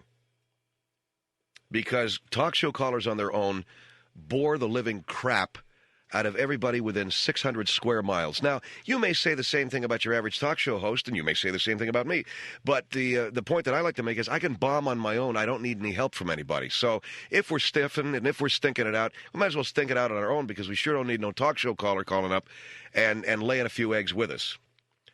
That's what we do on this show. Does it sound hostile? No, because we love our listeners. And that's who we do our show for, our listeners. We don't do it for callers. Callers, we use you. We'll use you, abuse you, misuse you, and then toss you away like this styrofoam cup with this rotten lemon tea bag in it. And that's how it goes, so... And there are a lot of things that particularly, I'm not going to tell you what to say on the air, and my screener doesn't tell you what to say on the air. We generally dispense with all the hi, how are yous and everything else. But you want to do that? That's fine, great, whatever. I don't care. The first-time caller, long-time listener, that's great. Whatever you want to do, but be forewarned that you're not going to run this show. We run you. It's just that it's not something that I hope is going to happen. It's something that does happen. And continues to happen and has always happened, and there's nothing you can do about it. We run you. We make you sound the way we want you to sound. And it's all for the benefit of the greater listening audience out there who deserve some kind of original entertainment, which is exactly what we provide each and every night here on the Phil Hendrie Show. Now, speaking of Anchorage, we got some calls from people up there who said we're not all assholes, and I wasn't intimating that you were. Forgive me. I just said that the very first call that we got from up there happened to be from one, but we are very grateful for your affiliation, KADX Anchorage, Alaska, and we're happy to talk about you. And one of these days we want to go up there and do a CD signing or hunt moose. I don't know. One of these days I'd like to go up there and either do a CD signing or hunt moose. You want to hunt moose? You know what it's like hunting? Volkswagens. That's what a guy told me one time. It's like hunting moose. He said it's like hunting a Volkswagen. So we got the Super Bowl coming up on Sunday, and I sat here and I regaled my good buddy Mike Schaefer with my knowledge of the Super Bowl. As crazy as it is, I know the result of every single Super Bowl ever played. I know who won, and I know who played. And it's just a thing. I mean, I grew up, my old man played pro ball in Canada. Here's something a lot of you may not know. Some of you already know this, some of you don't. My father played pro ball in Canada, so I grew up in a house that enjoyed football. And I played a little in high school. I sucked. But I got to love the game so much. I like to watch it, and it's very male, it's very colorful, it's very arena-esque. It's a coliseum, a modern-day Roman gladiator-style spectacle. It's very television-friendly. It has all those marvelous colors and all those great gladiator uniforms with the big T for Titans and the horns for the Rams, and it's TV-friendly, and it's violent, and yet there is a level of finesse. So it's all of the things that people like to watch. I mean, when people who say they don't understand the appeal of football, those are the people that I wonder about because they haven't thought too much about it. And by the way, these anti-Super Bowl parties, boy, are those old. We're having an anti-Super Bowl party. Does anybody care? We're not going to go watch the Super Bowl. We're going to have an anti-Super Bowl party. What a yawn. What are you going to... So if you're not watching the Super Bowl, what are you going to have, man? Like a fashion show? Or what's going to be going on? Roller boogie? All the good-looking chicks, man, and all the best bands, they all watch the Super Bowl, so you ain't going to have none of that. You go to the most happening place on earth, Las Vegas, Nevada. What's ruling the roost out there? Sports! Sport. What do you think it's going to be like there in the Caesars sports book on Sunday? Oh, baby. It's going to be gorgeous. It's going to be fun, and it's going to be packed. Go across the street there to the old Barbary Coast. Go over there to the Barnaby Jones. Go over to the Barbary Coast. Watch all those croupiers getting their asses kicked there at the sports book before they go to work.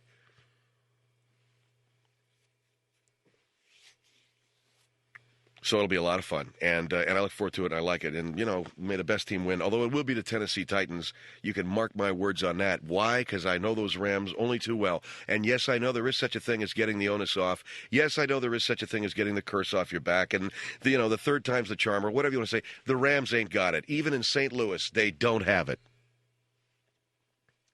They're the Rams. First, last, and always. When the Dodgers moved to L.A., at least they were winning some ball games in Brooklyn, right? So they kind of continued the tradition out in L.A. The Rams going to St. Louis, they're just carrying the same stink with them. All it is just like a whole lot of dead cats along the road to St. Louis from L.A., man. A whole lot of wilted flowers just, what's that? Rams went by.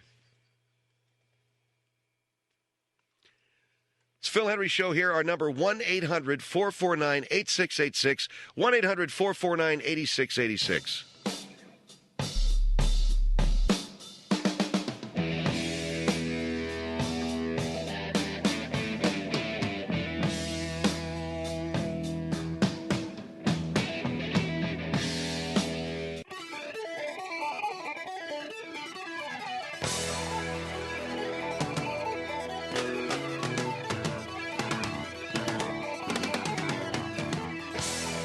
Phil Hendrie Show, 1-800-449-8686.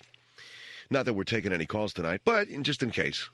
Just in case Schaefer gets in the mood, there's the number, 1-800-449-8686. So anyway, like I was saying, the wife is going to put together some of her chili. Now, this is New Mexico chili. I don't know what it is, but it's got pork in it. It's got beef in it. It's got all kinds of stuff that sets fire to every region of the body, every portion that it passes through. It's a searing, painful experience. It's like the Spanish Inquisition. In fact, that's what I'm going to call it. I'm going to call it the Spanish Inquisition because it tortures every region of your body as it passes through. It tastes good, but then after that, the hell begins, So she's going to make this stuff. Now, I know that there are a lot of very dear friends where we live listening, and I again, I don't mean any offense. Some very dear friends and some people that, we're going to be frankly glad to be moving away from, but mostly dear friends. And by the way, I'd like to say that my next door neighbors are great people. Jamie and Roy and Barbara, you guys are great, okay? It's the rest of those jackasses on the street. But I digress. The guys at the guard gate, by the way, said that, right on, Phil. Remember when I was ranting and raving Monday night about those clowns? The guys at the guard gate are all like, yeah! I don't want to say anything, Phil, but we've got a pack of assholes living. I'm kidding. They didn't say that. Not much. So, you're going to get some of that really crappy chili. And it's like, have you ever seen someone eat something and their mouth is kind of half open? Just, God. Like they're looking for some place to spit it.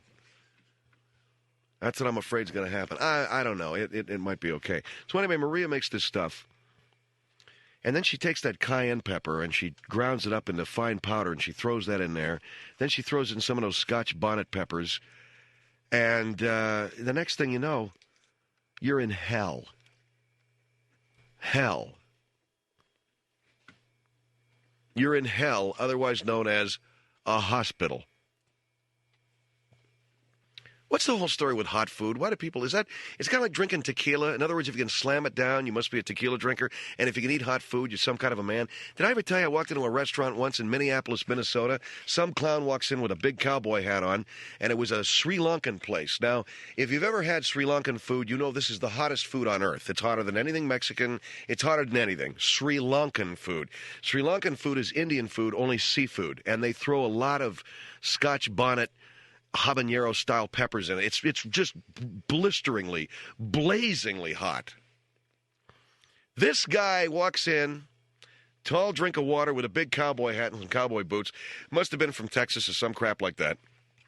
California, some joint like that. He says, well, hell, this ain't nothing but pansy food. I can eat, And he grabs the big bowl of peppers that they got. And he leans down to take a sniff. And this stuff snorts right up into his sinuses, those red-hot Italian-style peppers, only it's 50 times hotter, 50 times more radiation. It's like sucking radiation. He didn't just snort peppers. This guy snorted plutonium that was, very unstable, right up into his... And the guy, I left before he came out of the... They said it was hours before he came out of the bathroom. He went in there irrigating his nose, his ass. He walked in. He was throwing his clothes off as he was running to the men's room. He had to bring somebody in there to irrigate his ass for it. He was in bad shape, man. The guy was literally running into the bathroom, throwing off his hat, his boots, his shirt. And this was this Sri Lankan stuff. And then they give you this mango drink. It's like a yogurt drink. Because they say if you're eating hot stuff, what you need is fat, for some reason, fat to cut the heat. So they give you this yogurt drink.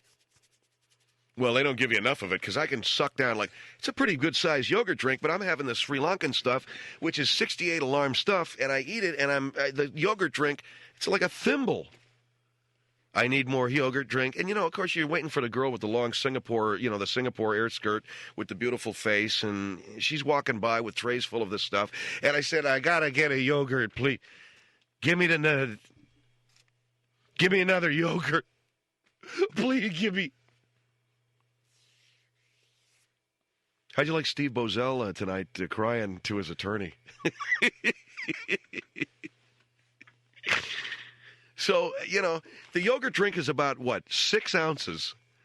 And I sucked that thing down. I got to have more.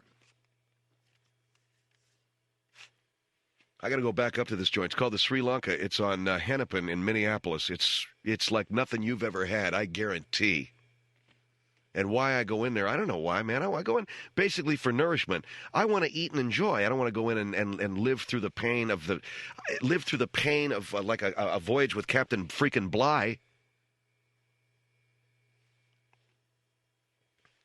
Just go in and eat and enjoy, But that's me.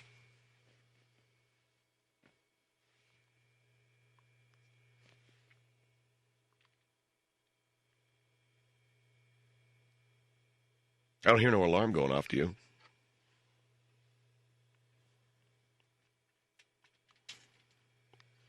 I'll make that 5-alarm chili. Hell, they'll burn the hair right off the crack area. I make a chili. What's it called? Hell is in my ass. Lord help me. Hell has come alive in my ass. Chili. And I'll tell you, it's delicious. Oh, yeah, it sounds like a great experience. It's just wonderful. Hey, Phil, yeah? How'd you like the flesh to hang off the roof of your mouth? Oh, yeah, sounds great. Have some of my chili. My wife walked in the other night. She says, the inside of my mouth is blistered. I said, well, I know one thing that you had in your mouth. What was the... No, I'm kidding. I said, so what was? She goes, it was some kind of hot crap that we ate. I forget what.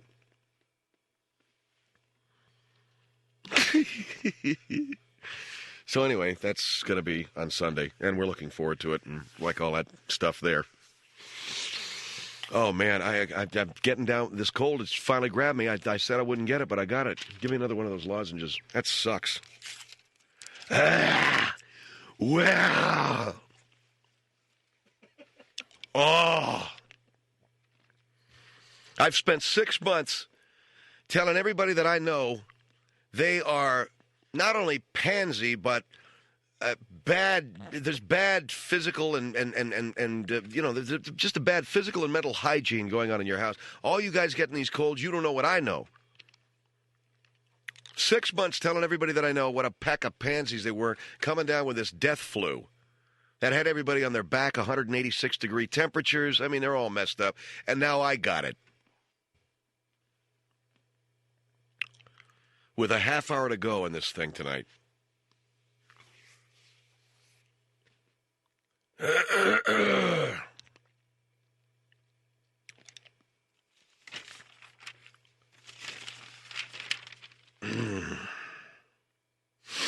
Well, I'm a very proud Latino, so I'll make it through. It sucks. You know, there's two things in this world I don't get. One of them is the American Cancer Society. How long they been around? Long time, right? Do we still have cancer? Yes, we do. The other thing is this so-called cure for the common cold. How long we had that? How long we had doctors? How long we had all this crap? They can't cure no common cold. I'm very suspicious.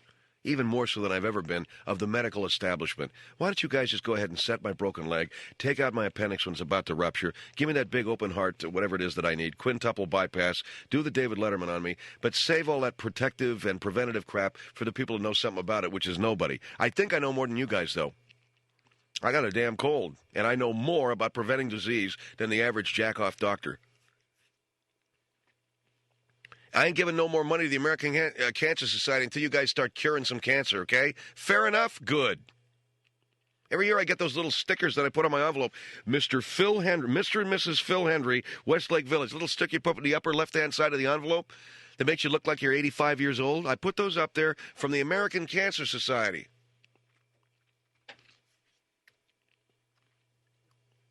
I ain't giving you guys any more money. You got to start curing some stinking cancer around here, okay? And I ain't putting them stickers on my envelope because I don't want to look like my Aunt Agnes.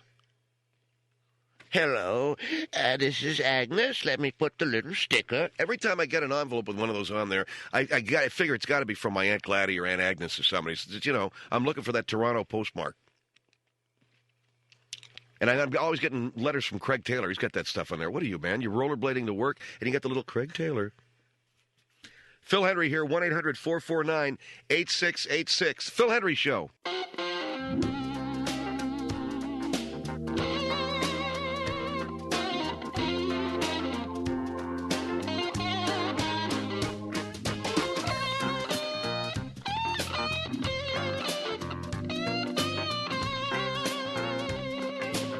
Phil Hendrie Show, 1-800-449-8686. Let me see here. Okay, there's that. Now, I can't move this selector around at all on the DigiCard. The big RC220 remote, man. It ain't moving. I'm on Find Cut? Oh, okay. There's loops. Gunplay, leaf blower. This is just answer tone. Let me hear this. Okay, so what do I hit? Play? I didn't hear anything. Try it again. Which one is it? It's 2. Oh, not DigiCard. There it is. Okay.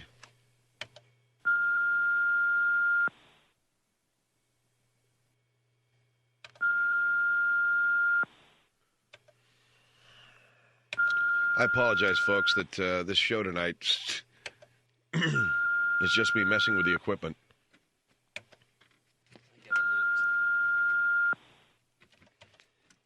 No, it's not fast enough.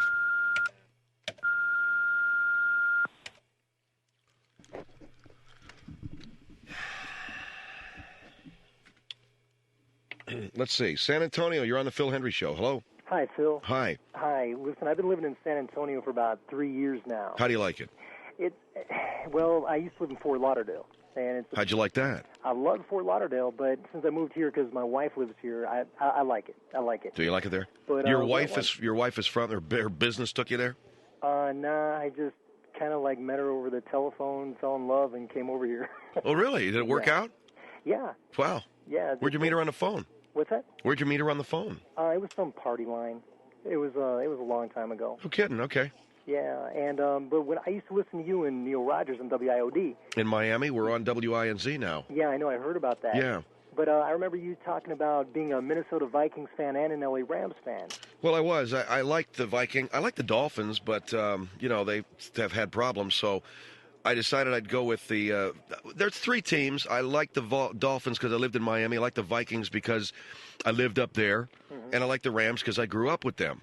Right. Notice I didn't say the Atlanta Falcons, even though I lived there for a year, because there's just some lines that a man draws and he won't. You know, there's just some depths that some people will not sink to. Of course. And one of them is being an Atlanta Falcon fan. So and I don't mean any offense to any Falcon fans. So I became a Viking fan because I remembered them. Hello? Yeah. I think you have a call. You want to go? But, hey, you can go ahead and take that. I'm not going to answer that because I got a question. So anyway, I got I got to be a Viking fan as a result of that. Yeah. Right. Well, that's good. I was a Chicago Bear fan too. I was born in Chicago. But what I wanted to ask you was, Red McCombs owns the Minnesota Vikings. Red who? Red McCombs. Uh-huh. He's based down here. He's got car dealerships down here in San Antonio. Doesn't he own the Spurs? Yeah, he owns the Spurs. Well, he did own the Spurs, but he sold them to a guy named Holt. Okay. And he built the Alamo Dome down here. And he built that hoping that an NFL franchise was going to come down here. Oh, yeah? Now, he owns the Minnesota Vikings, and I happen to think everybody thinks down here that he's going to be moving them down here to San Antonio. Oh, yeah? What do you think about that? Get that freaking call, will you? I'm sorry. What do I think about what? What do you think about that? About what? Moving the Minnesota Vikings that have been there for years and years and years down here to San Antonio. Well, do I think it's right that a team uproot itself and leave? I don't know. You know, there's the reality of sports, and then there's what we all wish it was. And we all wish it was tradition, and we all wish it was longevity. And for some, you know, people who, you know, honor sport, it is. And for others who, you know, don't, it's not. And the Vikings, I'll give you a hint, the Vikings never sold out a playoff game. No, they never did. They never sold out a playoff game when they were outdoors in Bloomington. So they built them a dome stadium. You know, and I guess they don't have enough luxury boxes, or there just ain't enough money because it's not a big market. Right. But I don't know, you know, what makes them think that San Antonio is going to be much better. Yeah. I mean, I don't know. I mean, you know, but hey, have at it, man. It probably will be. Nobody thought that Nashville was a hockey town. That's for sure. But I think, you know, the Vikings, if they're not selling out any playoff games in Minnesota because they were outdoors, so they moved indoors, and it's not really that much of a football town. As a matter of fact, Minneapolis isn't much of a sports town other than basketball. Right. Basketball is huge in Minneapolis. Baseball isn't. Hockey, they had a pro hockey team. They could care less. They prefer college hockey up there. It's a weird thing about that state. Huh. They're a hockey state, but they like college. They don't like pro. The only thing that they've embraced for many, many years that they seem to really enjoy is basketball. Oh, yeah? You know, the Timberwolves will always, I think, do well there. So let the Vikings move. I don't care. And take your phone call. And wait, one more question. How come it is that, see, I think you're great. I think your radio show is fantastic. I've always loved it. But how come you got syndicated and Neil Rogers never did, and he tried all?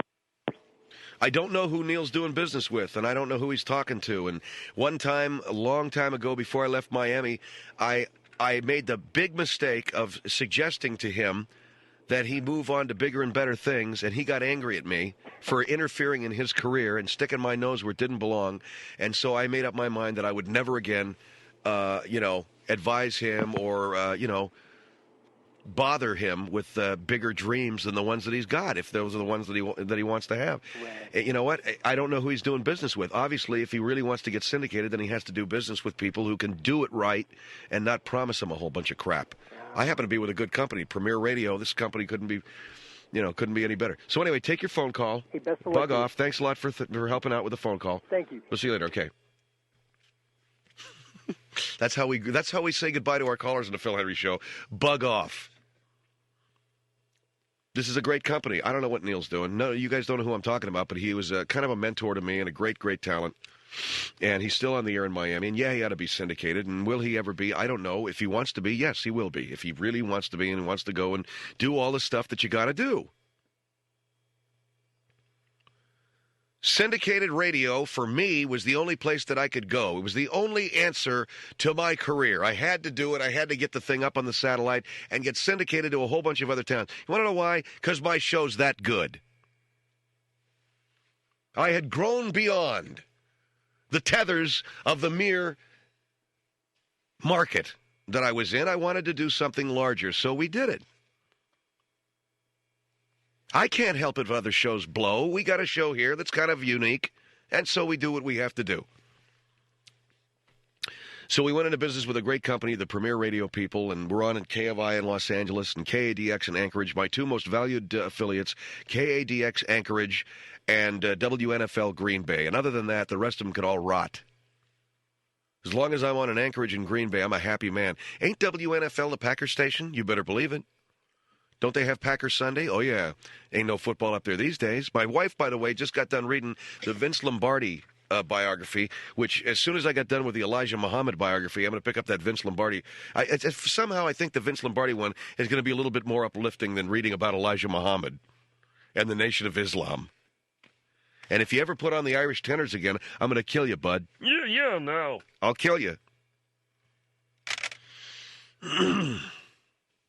My wife's reading the biography of Vince Lombardi. My wife, who used to be a football fan, but ain't much of one now, but is kind of getting back into it, and she's reading about Lombardi, and she's asking me, get a load of this. She says to me, well, I was reading a part of the book where, I don't know who the hell is this guy, Alex Karras. I never heard of him, so I skipped that paragraph. I said, what do you mean you skipped that paragraph? Yeah, I skipped that. And then they were talking about some bum named Frank Gifford. I don't know who the hell he is. I skipped that paragraph, too. I said, do you read books, or are you just skipping paragraphs? Hell, man, if I read the way you read, I'd be reading 16 books a week. This is my wife. I skipped that paragraph because I don't know. I said, well, how could you skip a paragraph? Why do I need to know, she says to me, about some creep by the name of Johnny Blood or Frank Gifford? Who's he to me? I said, it's part of the story. I don't need to read that. I skipped a paragraph. Hey, while you're at it, Maria, why don't you skip that whole chapter there on, George Halas? You don't need that. It's about Vince Lombardi.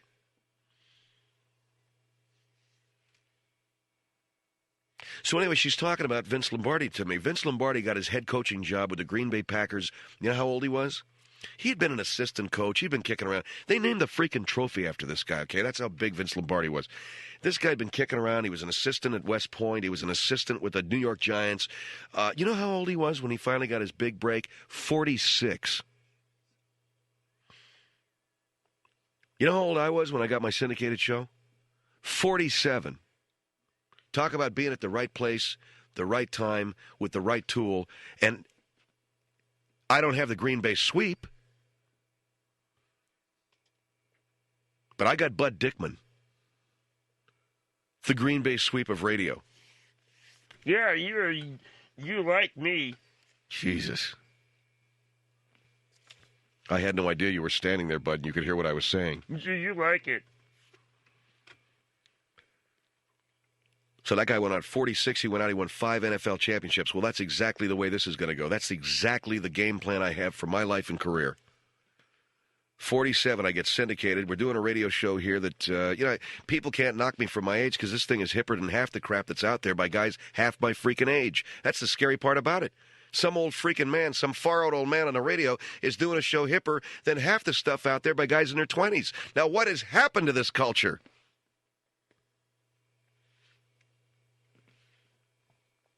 Anyway, it's Phil Hendrie here at 1-800-449-8686.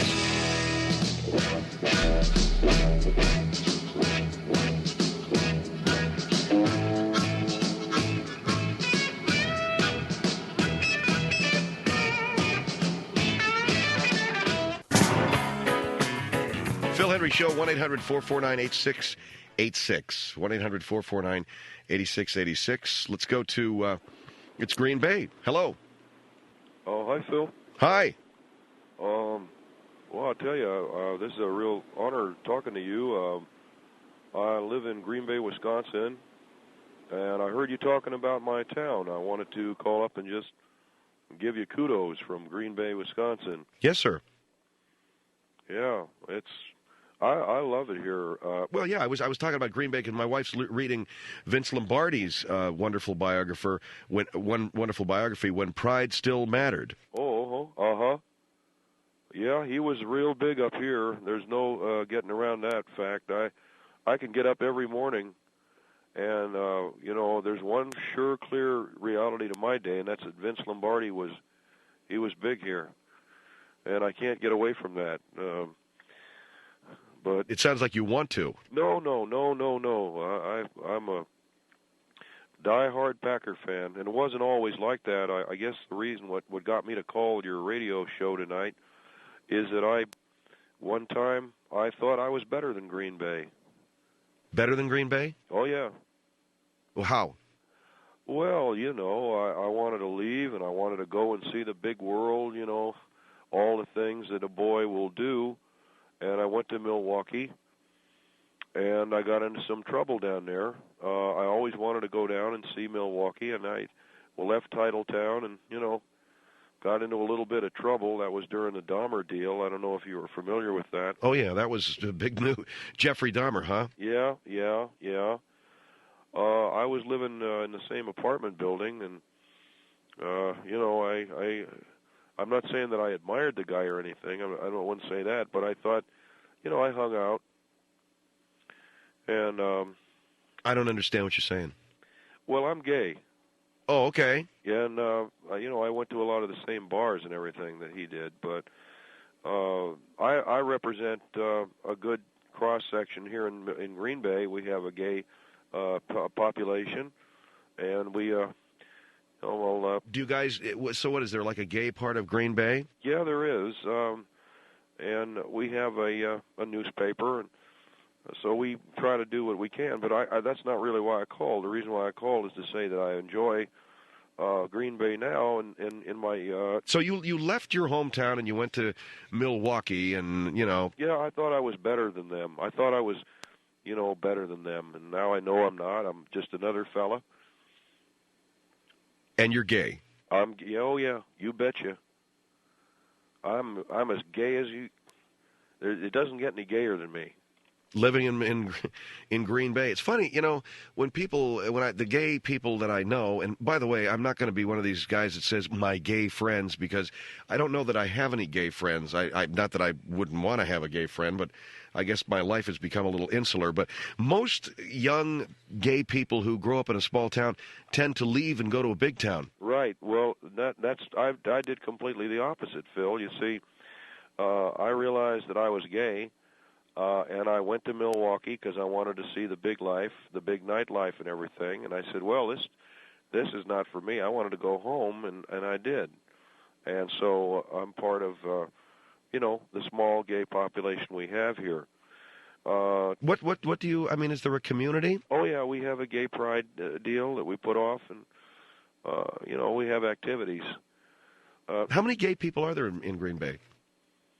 I mean, that's a hard question to answer. Yeah, that's a hard question to answer. I probably about, I don't know. I know I probably, there's me, a guy by the name of Jim Llewellyn.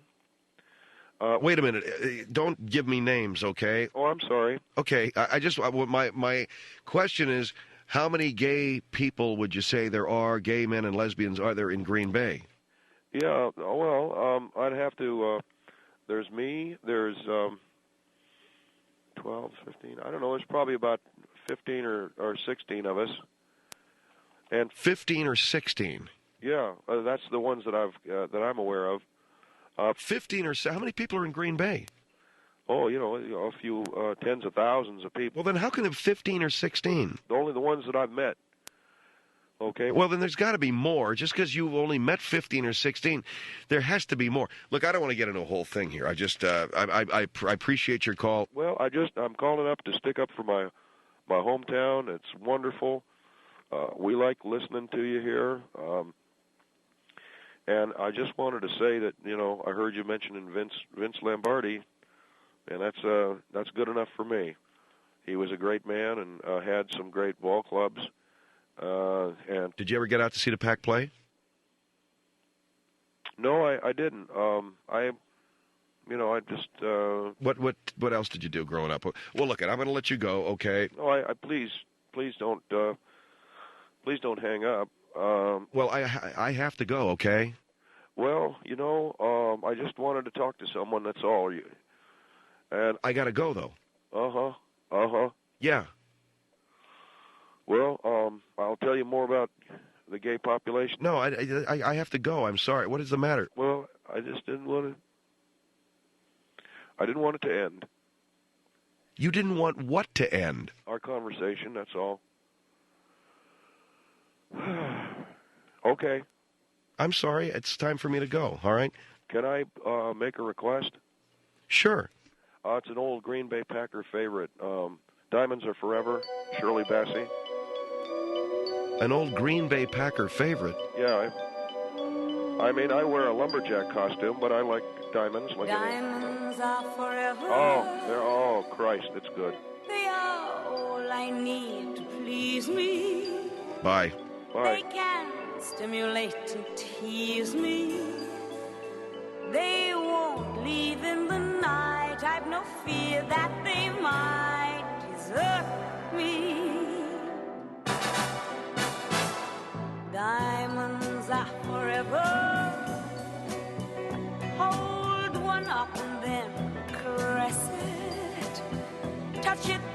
stroke it and undress it. I can see every part, nothing hides in the heart to hurt me. Phil Hendrie. I don't need love, for what good will love do me? Diamonds never lie to me, for when love's gone, they'll last on. My friend, you're diverting from the attention. Diamonds are forever, sparkling round my little finger. Unlike men, the diamonds linger. Men are mere mortals who are not worth going to your grave for. I don't need love, for what good will love do me? Diamonds never lie to me, for when love's gone, they last on.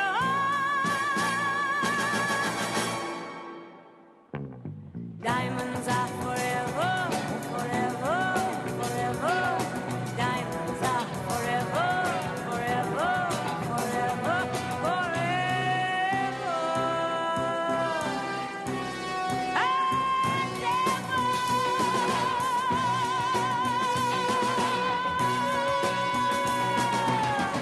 Ty was just slapping his dog instead of getting some nookie. You should come to my house and see the way I eat. Are you down with the gay or not? I'm totally just ignoring that comment. Phil Hendrie.